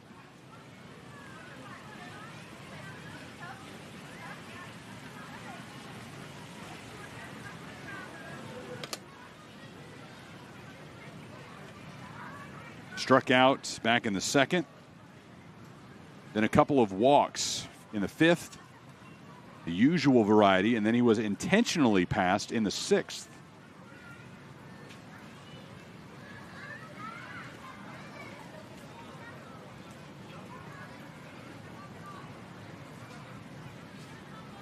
The junior from Yamaguchi, Japan, after a couple years at Western Nebraska, now looking to prove himself on the Division I level.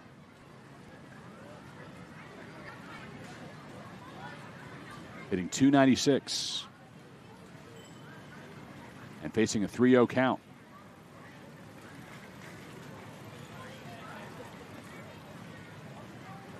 Benj watched him on 4 pitches to begin the 8th. Yeah, Shintaro now has walked 3 times today. And something else you've done pretty well this year is limit the free passes early in the year, but it's not been the case so far today. I think it's 6 walks and 3 hit batters, so 9 free passes by this LSU pitching staff. Here's Maximus Martin. By the way, some defensive changes for LSU as Pearson stays in the game to play left. Curiel moves from left to center. Jake Brown remains in right. Then in the infield, Mikey Ryan is the new third baseman. Milam, Dickinson, and Jones still making up the rest of that infield. And Hernandez behind the plate. 2-0. As after a 4-pitch walk to Shintaro, now 2 consecutive balls to Martin. And Jay Johnson is going to have a conversation with Benj.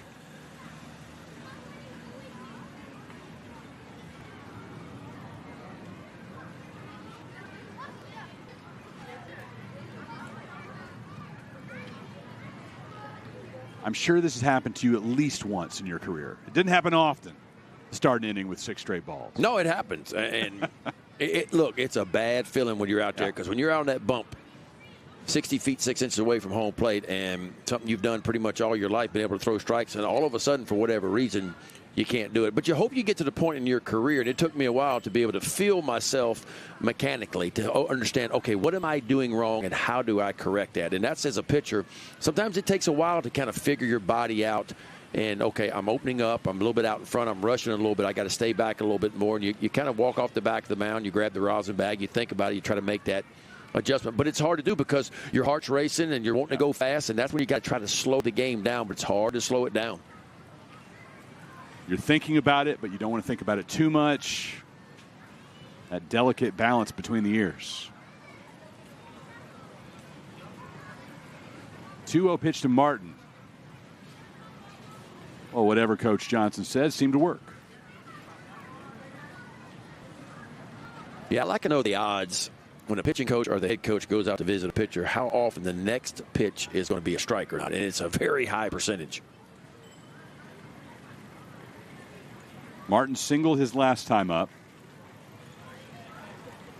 That was part of a 3-run 7th for the Wildcats.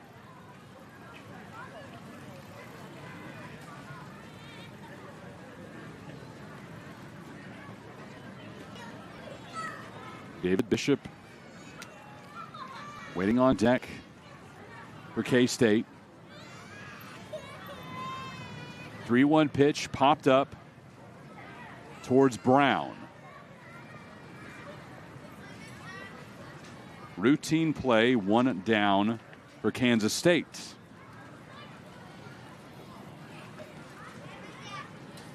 Well, our next game is Nebraska versus Sam Houston. I can already tell you that's going to start late. 6 o'clock, first pitch. There has to be at least 70 minutes between games, and we are right at 70 minutes right now. That's good math on your part. It will start late.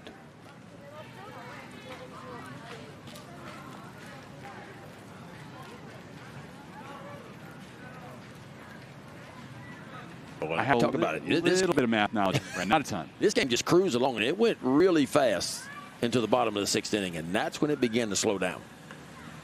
In the left, Pearson makes his first put out of the day. 2 down. Well, I don't know what Jay Johnson came out and told Connor Bench, but whatever it was, he has settled him down 2 weak fly balls after a leadoff walk.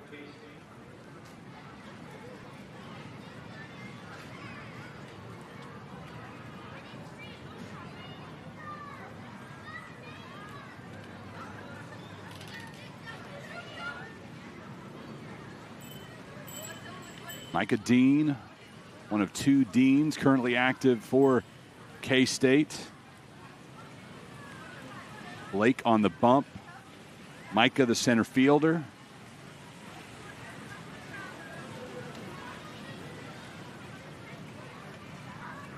Micah is 0 for 2 with a pair of walks. Scored the game-tying run in the 7th. Now facing an 0-2 count.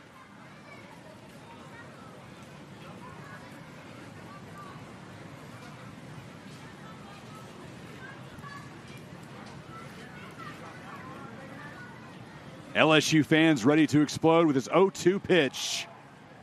Just missing. Robot ump agrees. Really good pitch and a better take by Micah Dean. That ball was just off the outside edge.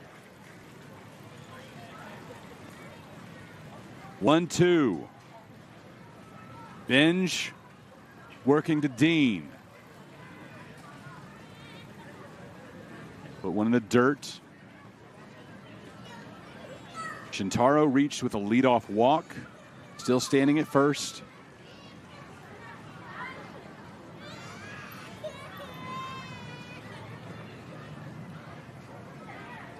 Count is even. 2 balls, 2 strikes, 2 out. Runner on first for Kansas State. Binge checks back Shintaro. He was leaning.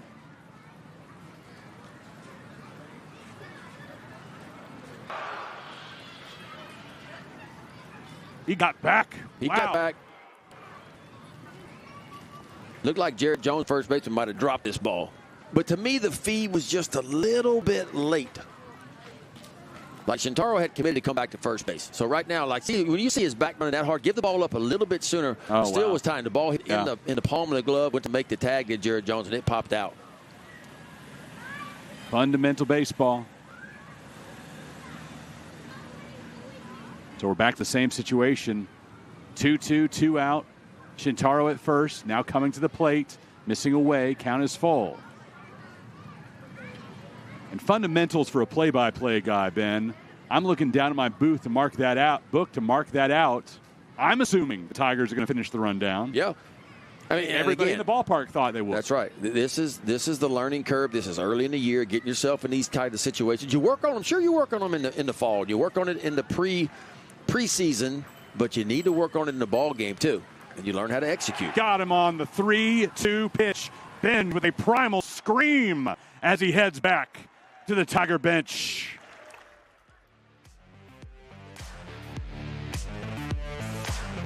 Really good breaking ball, just the outside edge. And that's the kind of emotion you want to see. Get yourself in a little bit of a pickle. Your defense lets you down just a tick, but still you find a way to get out of it. End of the 8th in Frisco. 5-5.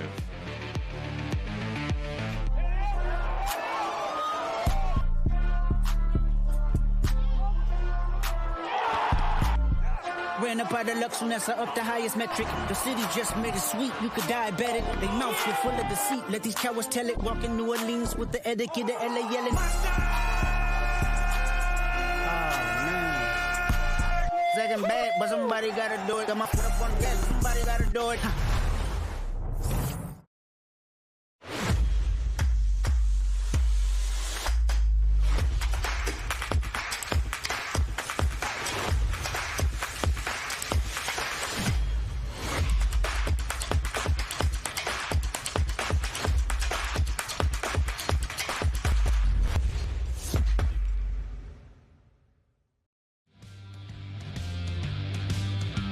Still one game to go here on Friday in Frisco. Sam Houston and Nebraska, scheduled to start at 6 o'clock Central Time, but that will be pushed back a bit, 70 minutes minimum between games. And then here's the schedule for the rest of the weekend. We'll get underway tomorrow at noon with Kansas State against Sam, and then the late game at 4 o'clock. It'll be LSU and Nebraska. Nearly every ticket is gone. Hop on that quickly if you want to be in the ballpark tomorrow. On Sunday, Wildcats and Huskers at noon, followed by the Bearcats and the Tigers at 4 o'clock. Chris Maikowski and Ben McDonald. There you see the Bearcats out of Conference USA, ready to face the Big Ten's Nebraska Cornhuskers. Ben will give way to Mike Harge for the finale of day one here on D1Baseball.com. But I am here for the long haul, all 6 games. The Iron Man. It's the way I want to be. If I don't have 12 peak events games in my life over the second and third week of the college baseball season, I feel incomplete. Enjoyed Round Rock last week, minus the weather. It was miserable the first couple days. Well, the good news is it's beautiful today, going to be beautiful again tomorrow. We were rewarded with a really nice Sunday last weekend. And all 3 days here are going to be perfect, it appears. Yep. Got to be a little bit tougher on the hitters right now, though. Look at the shade around home plate. So the pitcher's coming out of the sunlight, but as the sun begins to go down now, you got a little bit of a shade. And hitters will tell you they have a little bit more trouble picking up spin when the ball starts in the shade and comes to the light, or vice versa. You can see the shadows of the press box and the luxury suites here at Riders Field creeping. See that over the next half hour or so. It'll get closer and closer to the pitcher's mound. This is the top of the LSU batting order, and Curiel walks. And for LSU, that's the 5th walk they have drawn today. Yeah, and more importantly now, the Wildcats have to pitch to Jarrett Jones. Yeah. They've walked him a couple times because it's just the situation dictated that, but not now. Shift is on against Jones. 3 K-State infielders to the left of second.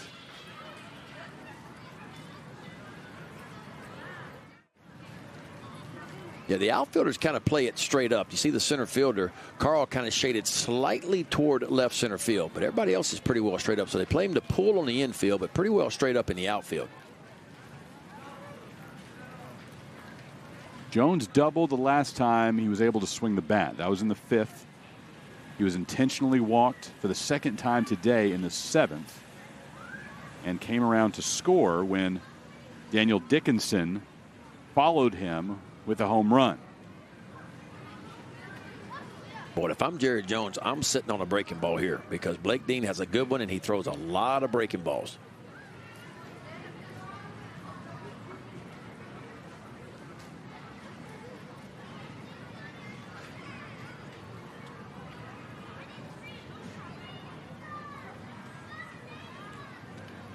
One the count. Solid base hit to left. 2 men on. Nobody out for LSU. A tie ball game in the 9th.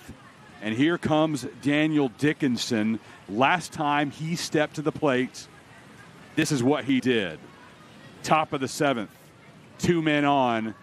And Dickinson put one just above the wall in right that bounced into the lazy river. That's what we call a weaver right there, a 3-run shot, and that was a big blow off the bat of him. And I tell you what, Jarrett Jones was sitting on that breaking ball, and he got one and powered it out to left center field. So now you got first and second and nobody out. We've had one splashdown on each side today for K-State and LSU. Now Dickinson will bunt. Yep. And even though he's in that 3-hole, he will put down a bunt. We saw it in the 3rd. This time lifts it to left center. Carl at the wall makes the catch as his momentum carries him to the warning track. Both runners move up. Curiel to third, Jones to second. Well, just as good as a sacrifice bunt, right? You power one deep enough. And watch your runners. Ball gets in the air. Both runners back to the bag. Curiel at second base. He sees the ball's going to be pushed plenty deep enough to center field. Carl collects it. But Curiel gets to third. Jared Jones advances to second. And now K-State has to bring the infield in. Go ahead run just 90 feet away with one out. And this is Larson. Came on as a pinch hitter in the 7th. Struck out swinging. Dean watches his first pitch go into the mitt. Another breaking ball of Bear.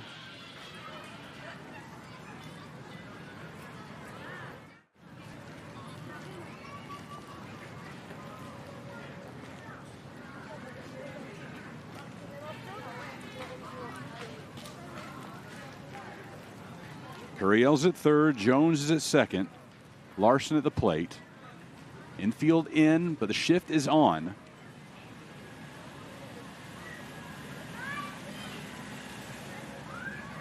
Missing inside.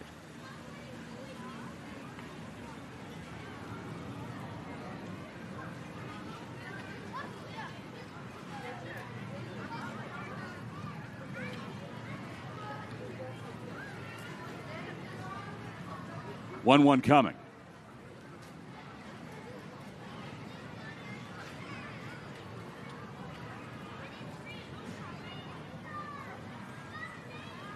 Pressure situation. This is why LSU wants to play in tournaments of this caliber. Big time opponent, big time place in the game. Larson goes down looking. Blake Dean gets the job done for the second out. And another outstanding breaking ball. And Blake Dean is just leaning on his best pitch. And by far his best pitch is that breaking ball. Watch this pitch here. Man, you can't throw one better than that. Spin rate 3,100 RPMs. Again, big league average on a breaking ball about 2,600. What does that mean? That means if you can spin it that tight, the breaking ball is going to be a lot tighter. The break and the bite on the ball is going to be a lot more crisp than an average breaking ball. And I think if you're LSU, you just sit on breaking ball, especially when you get counts in your favor. Now, once you get 2 strikes, everything's off. Shintaro to first. LSU leaves 2 men stranded in scoring position. And the Wildcats will have a chance to walk it off in the bottom of the 9th against the nation's number 2 ranked team, the LSU Tigers. It's 5-5 in Frisco. We have a beautiful hospital, a hospital that was designed not to look like a healthcare facility. It has a warm and welcoming environment for our guests and our patients that come in, but it's really what's inside that building that makes the biggest difference. We have a dedicated group of professionals here that have been going above and beyond for this community for the past 2 years since we've been open, and really have a passion for providing outstanding care in a warm and welcoming environment.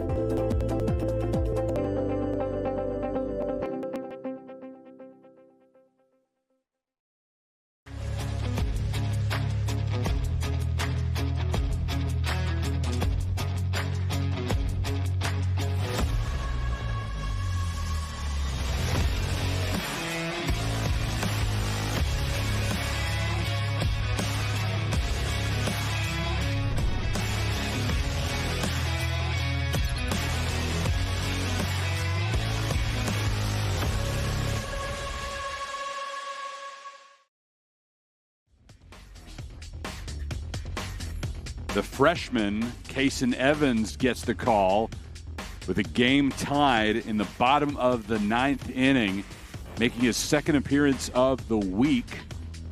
Pitched on Wednesday at Dallas Baptist, where he went 2 innings against the Patriots of hitless, scoreless ball, throwing 22 pitches. Yeah, Kason Evans out of Texas, rated number 26th among 2025 perfect game, top 75 college, and it's a big arm too. And he was a heck of a two-way player in college. In the state of Texas, 9th best high school player rated in the whole state of Texas, 19th best shortstop as well, 9th best pitcher. So go tell you what kind of athlete he is. Now, he's supposed to mostly pitch for LSU, but still a big time Simultaneous action at the Frisco Classic and the Las Vegas Classic. Game 1 is underway between Texas Tech and Illinois, tied at 2. Some early fireworks there. Mike Farron and Mike Rooney on the call. You can open up multiple windows and watch both of these games here on D1Baseball.com. Boy, Jay Johnson putting a lot of trust in his freshman in a situation like this. Tie ball game as you go to the bottom of the 9th inning. Change for Kansas State as they'll give A.J. Avasco an opportunity to pinch hit against the new pitcher, Kason Evans. Third man in this 2 spot for K-State today. Yeah, Evans, a big arm. 92 to 96 on the fastball. Breaking ball to change up as well, but he's going to lean heavily on that fastball.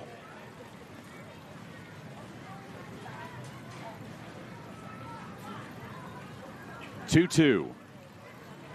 The freshman gets him looking to begin his appearance in Frisco. Well, that's what you call a paint piece right there. That's knocking a little paint off the outside corner. Luis Hernandez, the catcher from LSU, watching just kind of gently rock to the outside part of the plate, and 94 miles an hour just dots an eye perfectly on the outside part of the plate. D. Kennedy for Kansas State.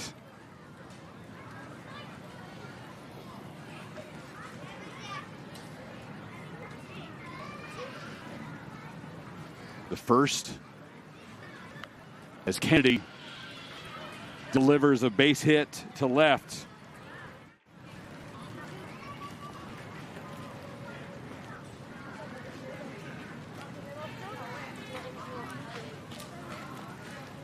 In the 6th, Kennedy delivered this 420-foot shot onto the berm. Right after that, Seth Dardar with a homer for K-State. Dardar at the plate now. Yeah, Kennedy struck out his first 2 at-bats, but I tell you what, been on base his last 3 at-bats. That home run we just showed you, it was hit by a pitch and a single right there.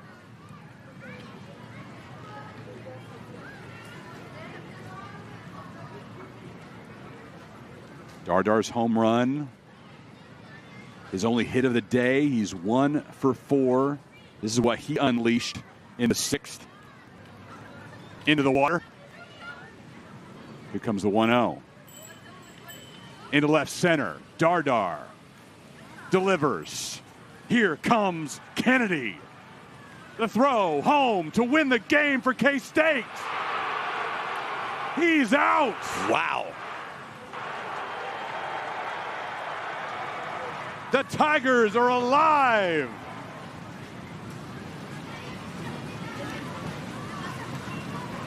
How about that?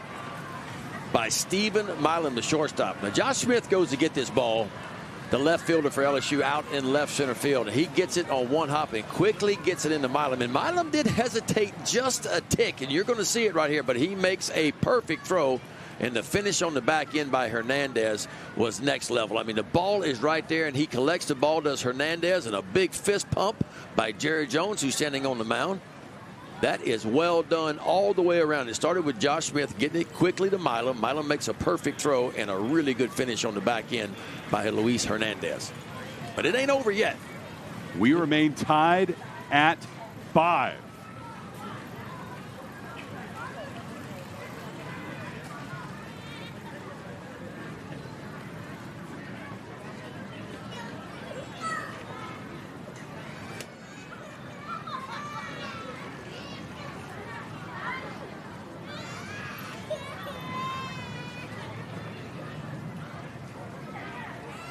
This is English trying to end the game. Dardar at second.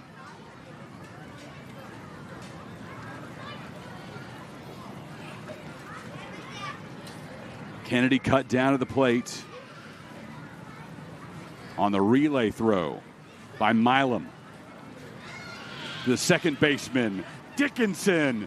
Wow. The Tigers with a pair of defensive efforts that send us to extra innings. Boy, I tell you what, it has been a glove show from LSU today, especially here in the bottom of the ninth inning. Let's go back to when Seth Dardar was at the plate, Ben. Stepped up. Yeah, watch this throw right here. Milam, a little bit of a hesitation. See him look, and then he fires an absolute dart, and well done by Hernandez. And then it was Daniel Dickinson on a ball that could have got by him that would have won the game for K-State. He collects it, lays out, collects it to the glove side. He collects it out over first base. We got a little bit of bonus baseball for you here. No hesitation right there. Come around the score, and he is out by just a hair.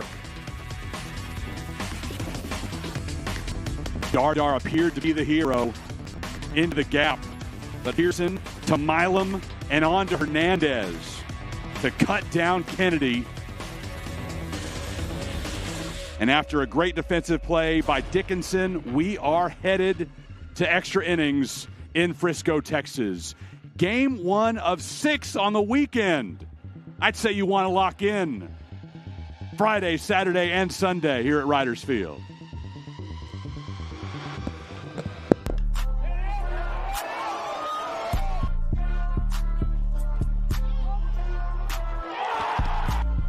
Ran up out of luck soon as I up the highest metric. The city just made it sweet, you could diabetic. They mouths were full of deceit. Let these cowards tell it. Walk in New Orleans with the etiquette, the LA yelling. Oh,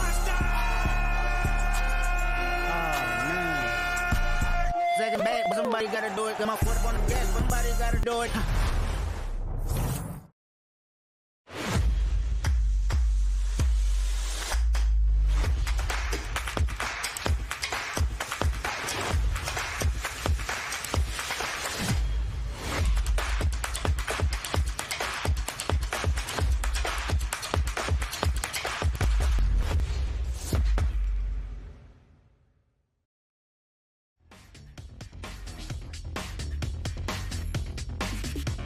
10th inning in Frisco, Texas. As it looked for a moment there that Kansas State would walk this one off. Twice. Yeah. Well, the first one, definitely. Second one, great play by Dickinson. And, yeah, gets past him. And K-State wins in that sequence as well. Wow. Well, that was fun. Let's do it some more. Can you believe it's only game 1? Well, Coach Hughes isn't happy. Well, the umpire keeps asking the pitcher to throw the ball out occasionally, and I think that's what it's about. The question is, why are they throwing the ball out? I mean, one of the new rules in college baseball now is the pitchers get checked for sticky stuff every now and then. That's never been the case before. But when you come in from the bullpen and a starter, my understanding is you get checked before the game and you can be checked again in each or one of the next 3 innings. You could be checked again just to make sure there's no tacky substance. Or what the rule says is it's not too tacky. Because the pine tar, the rosin bag will give you a little bit of tackiness, and that's normal. It's been around the game forever. But what they're trying to get away from is too much tackiness. And why is tackiness important? Because if you really have a lot of tackiness on your finger, that allows you to spin the ball at better rates. You get better spin rates on your fastball. Doesn't necessarily pick up the velocity, but what it does, it allows you to spin the breaking ball just a little bit better, make you spin the fastball a little bit better, give it a little more ride, a little more hop through the zone.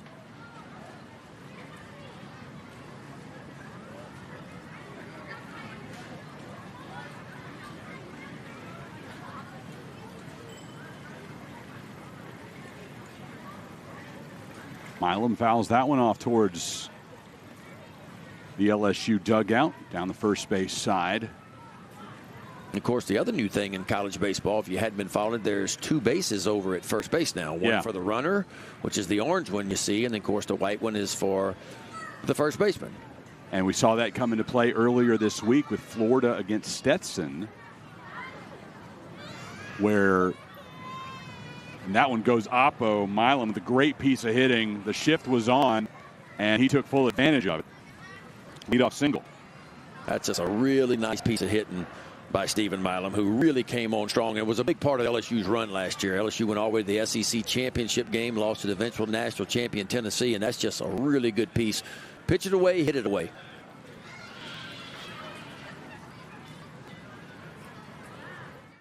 And here's Jake Brown. Yeah, in a midweek, Stetson had beat out a throw to first base, but the runner hit the white bag. So he was called out. He never touched the orange bag.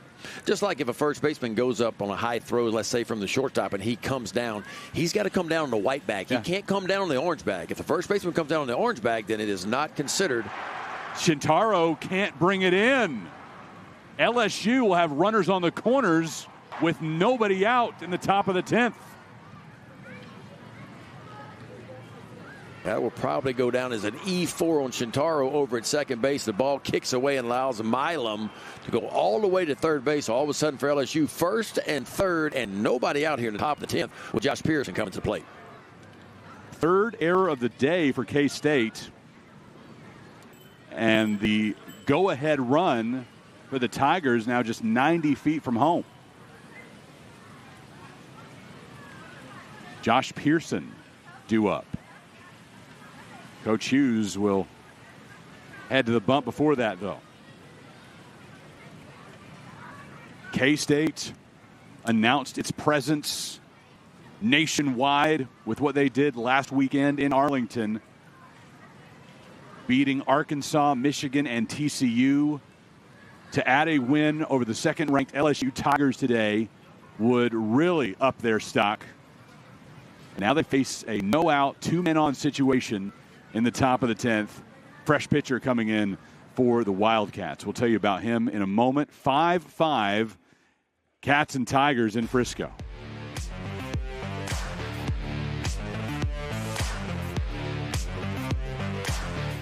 We have a beautiful hospital, a hospital that was designed not to look like a healthcare facility. It has a warm and welcoming environment for our guests and our patients that come in, but it's really what's inside that building that makes the biggest difference. We have a dedicated group of professionals here that have been going above and beyond for this community for the past 2 years since we've been open, and really have a passion for providing outstanding care in a warm and welcoming environment.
J.J. Slack takes the bump, the lefty wearing number 99 on his back.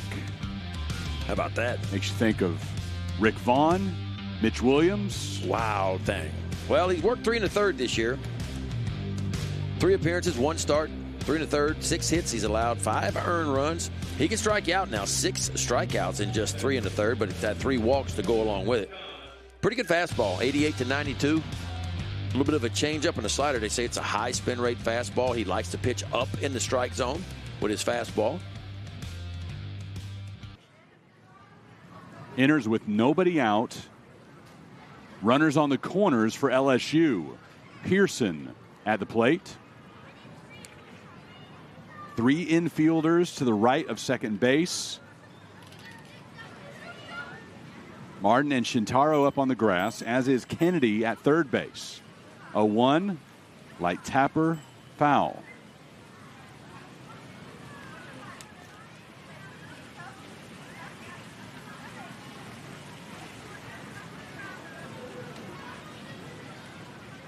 Milam is at third. He singled to begin the inning. Brown at first after an error.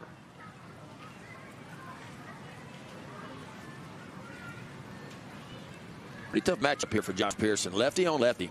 And J.J. Slack's got that kind of lower arm slot, so the ball's almost starting right at Josh Pearson.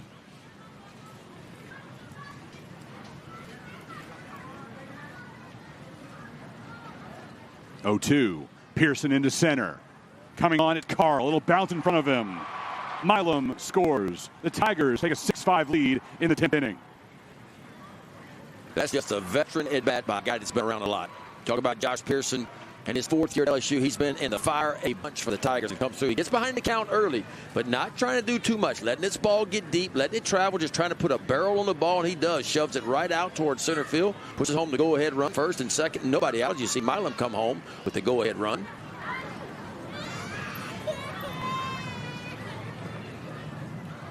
Still nobody out and 2 men on for LSU. Ryan showing bunt. Puts it foul.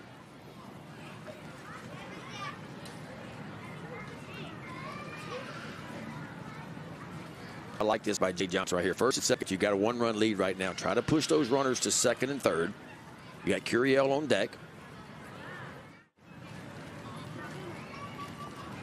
Can't lay it down, though. Yeah, and it's about bat angle, right? If your bat angle when you square around, if you're not getting your bat head out square, would say the pitcher, you can bunt it all you want to, but you're going to bunt it foul.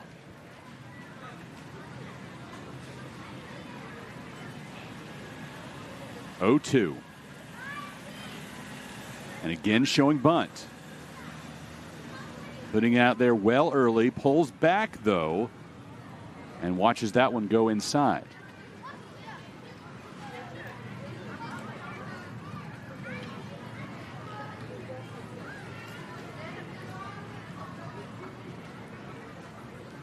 Swung on and missed at high heat from Slack. That's exactly what J.J. Slack needed and what he likes to do. He likes to get ahead, and we talked about that fastball. He's like to ride it just above the top of the zone. He executes this perfectly to pick out the first out of the inning. Just needed to grow that hair out a little bit more in the offseason to really get that Mitch Williams look this season. Did you notice what he did before he started pitching? He got after his warm-up toss, got behind the mound and kind of pounded his glove a little bit. Yeah, that was shades of Rick Vaughn. Yeah. Rick Vaughn in attitude, Mitch in looks, maybe. I like it.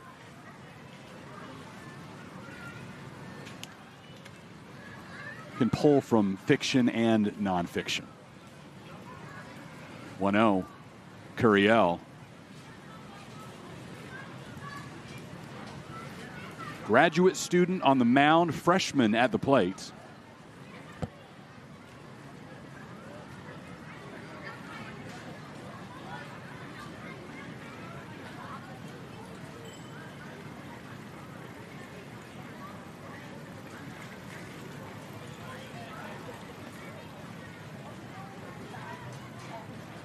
Slack benefiting from waivers that allowed players who were below D1 to get some eligibility back. He played 4 years at Southwestern,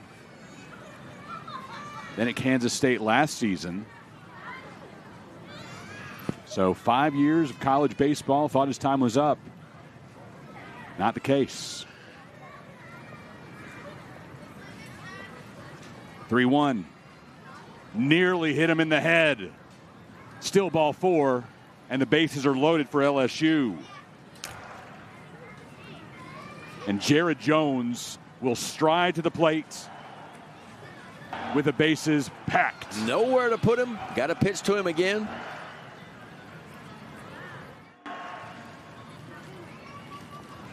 And he has hit it hard every time he's gotten a chance to swing it today. He has found the barrel. First inning, just hit a rocket out to left field, lined out, then a double to the left center field gap.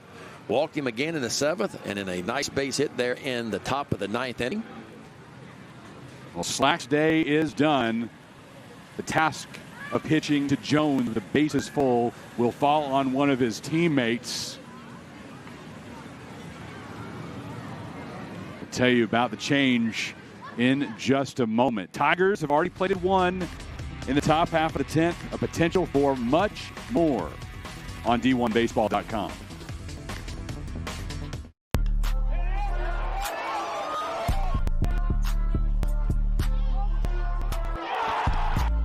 Ran up out of luck soon as I up the highest metric. The city just made it sweet, you could die bet it. They mouths were full of deceit. Let these cowards tell it. Walking New Orleans with the etiquette, the LA yelling. Second bad, but somebody gotta do it. Come on, put up on the gas, but somebody gotta do it.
Not an enviable position for James Guyette.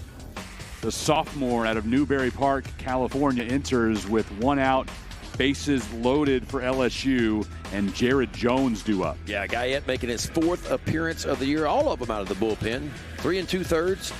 He doesn't get hit very often, only allowed 2 hits, but he's given up 5 runs because he's walked 5. Now, he can strike you out, too, and that's what he needs in this situation. He needs to strike out Jared Jones or get that double play ball, one or the other. 5 walks, 7 strikeouts on the year for James Guyette. Typical sinker slider guy, two pitch mix, 2-seam fastballs. He's going to try to run it down, keep it down, try to create a ground ball. Maybe get on the hands of Jared Jones a little bit. And he'll back that up with that little sweeping slider off the outside edge.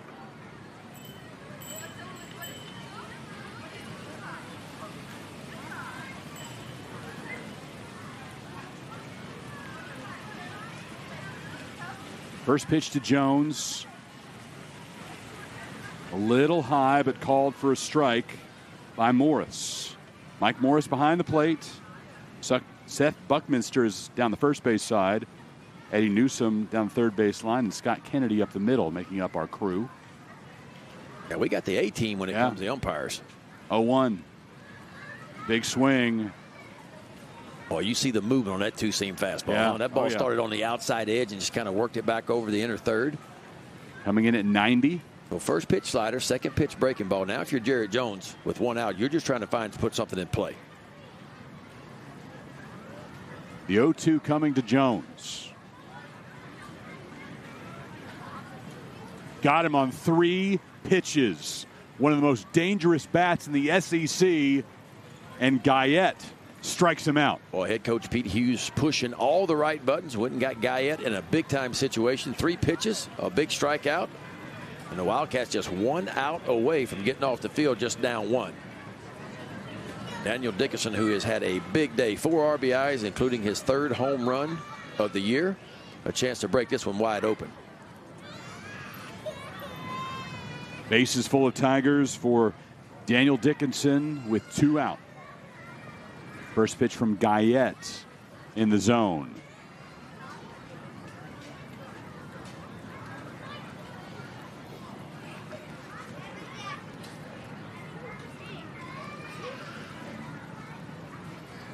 Dickinson, the player of the game in LSU's win over Dallas Baptist on Wednesday. This time comes through with a shot to the opposite field that'll score at least 2 Tigers.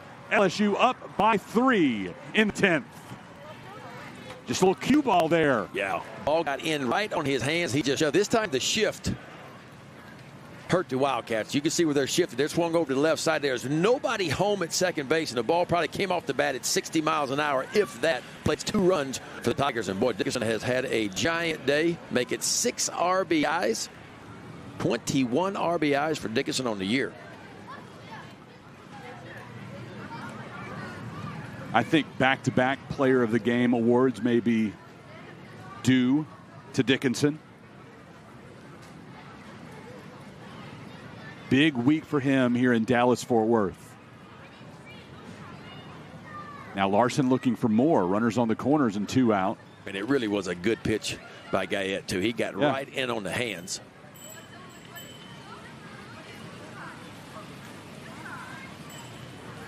Eight to 5 Tigers over the Wildcats.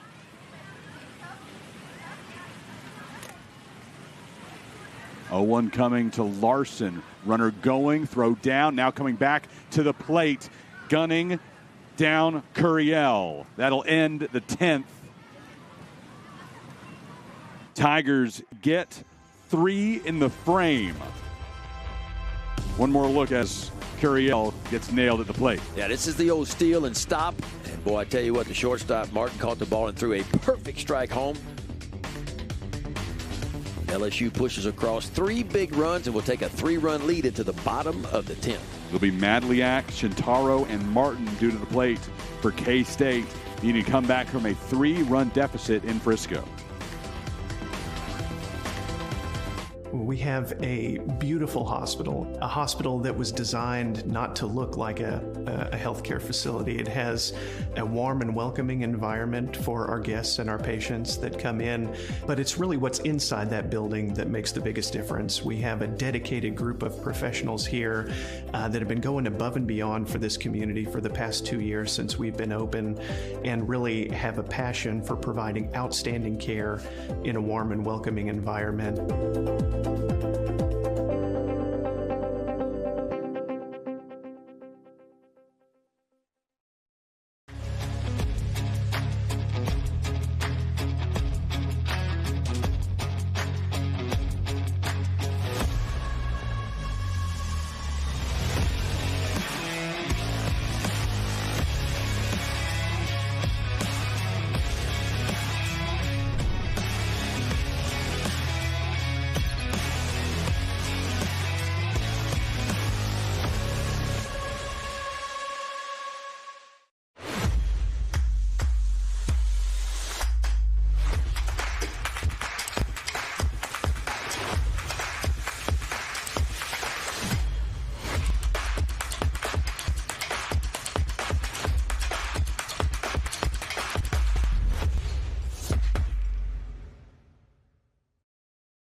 One the count to Bear Madliak. He'll be followed by Shintaro and Martin as the Wildcats look to claw back from a 3-run deficit in the bottom of the 10th inning.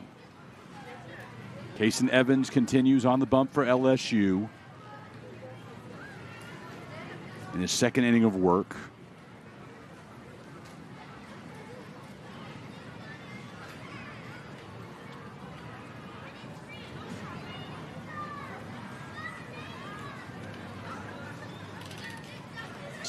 "70 minutes after this one is complete, it'll be Nebraska and Sam Houston in game 2. Evans can't find it. Off the glove. Infield hit for Madliak to begin the bottom of the 10th. That's exactly what K-State needs, some base runners.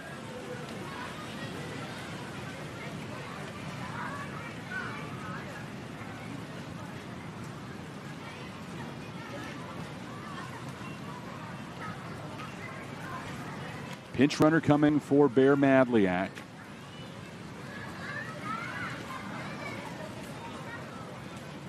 Rohan Putz will take his place after the infield single.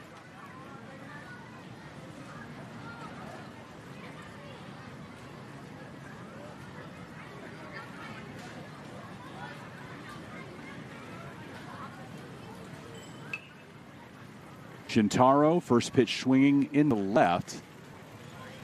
Under it and making the catch is Pearson.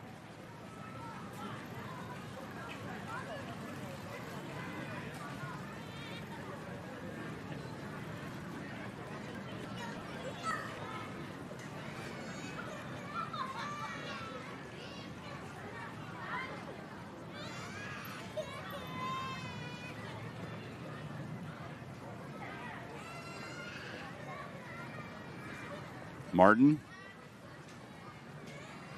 Fouling back the first offering from Evans. Putz standing at first base, 1 out. Kansas State trailing by 3 in the bottom of the 10th inning. Game 1 of the Frisco Classic. The first of 6 on the weekend.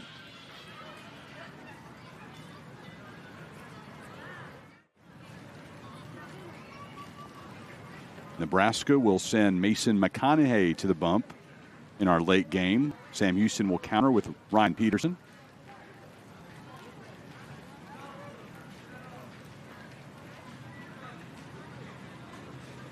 I talked to the Sam Houston folks the other day, and they got their game 1 starter figured out, but it's TBA for games 2, and they're still trying to figure it out.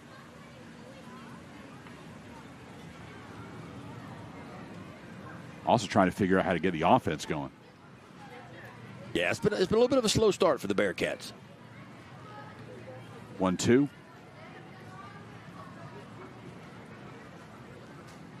Three of these 4 teams were involved in the Round Rock Classic a couple of years ago. Squads reuniting, except trading out Iowa for Nebraska. 2-2. Yeah, a couple years ago, didn't Iowa have that big right-hander, Brody Breck, I think was his name, was a wide receiver on the football team, and a pitcher ended up being a first-round draft pick. Had a big upside to him. I remember watching him throw. Full count with 1 out to Martin. Just outside. 2 men on, 1 out. And how about the tying run coming to the plate?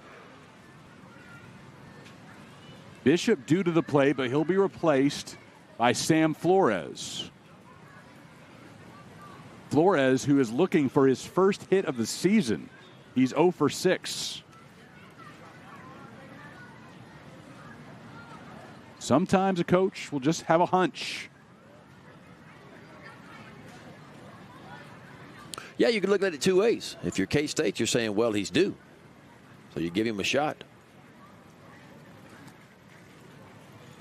This is his first season playing for K-State, looking for that elusive first hit as a Wildcat. Played a couple of years at McLennan Community College before making his way to Manhattan. He was a first-team all-conference selection there.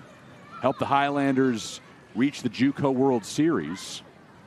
Looks like he's got some, the way he swings and the way he's built, looks like he's got, how many, did it say how many home runs he hit?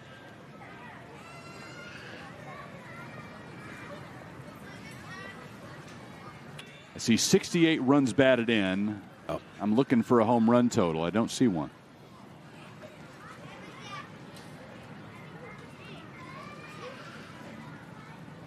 Somehow that appears to be missing.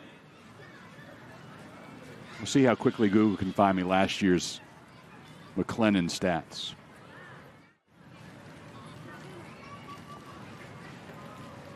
From not far from here in Lufkin, Texas, out in the eastern portion of the state.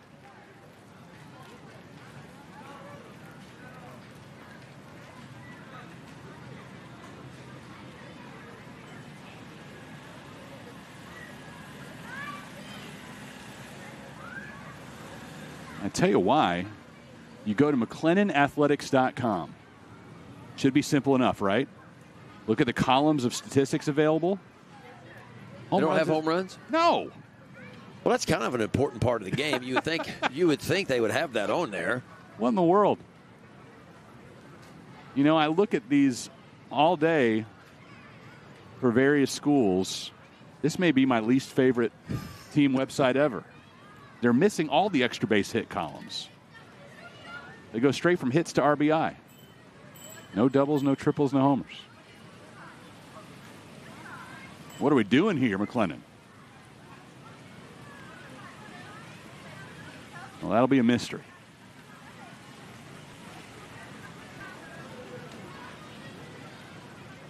Two.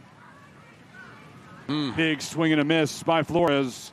Evans has the Tigers 1 out away from a win in the Frisco Classic opener. Yeah, Kason Evans reached back a little extra right there, and the freshman just dials up 95, and watch this, 95 miles an hour, and just dots it around the outside part of the plate.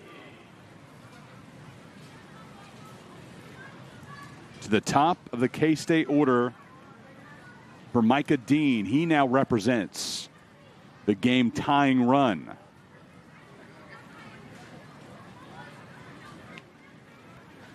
Oh for 3 with a couple of strikeouts.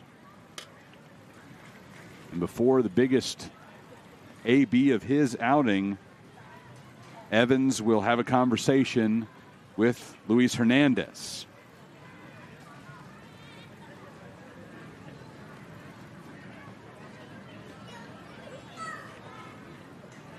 Luis Hernandez has great confidence in the zoom of our camera. Mask on, hand over his face. There's no way anybody's seeing what he's saying.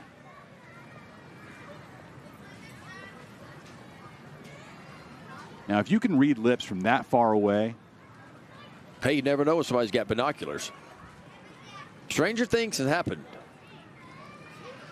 First pitch to Dean.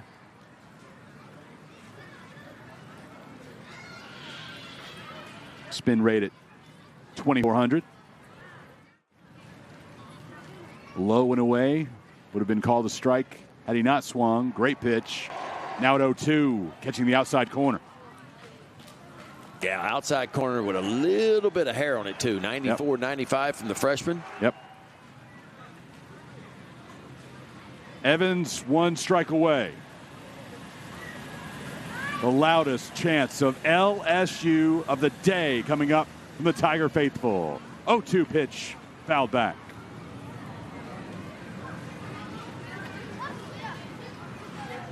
You think it's wild today? Wait for tomorrow. A near sellout already. There will be one by tomorrow morning, I'm sure, when LSU faces Nebraska in the late game. 0-2 the count. Evans works to Dean. Blows it past him. 94 miles per hour. And LSU wins in extra innings to open up the Frisco Classic. Well, I tell you what started off as a pretty slow game. LSU scored 2 runs there in the 3rd inning, and we were 2-0 going to the bottom of the 2nd. Then it started to get pretty hairy as K-State tied it in the 6th, and then both LSU and K-State put up a 3 spot in the 7th, but LSU a 3 spot.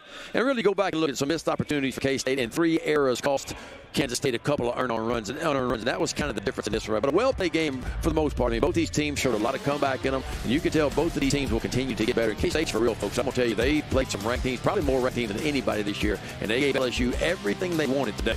Yeah, after beating Arkansas, Michigan, and TCU last weekend in Arlington, Wildcats move just a little bit north and fall to LSU here in Frisco to begin the Classic.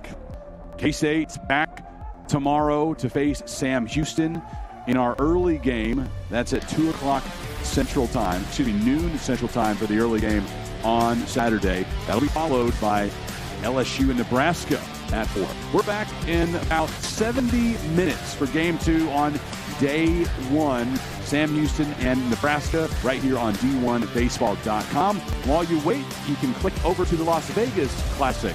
Texas Tech and Illinois. Red Raiders and Illini tied 3, top of the 5th. Join Mike Farron and Mike Rooney over there, and we'll see you in 70 minutes from Frisco.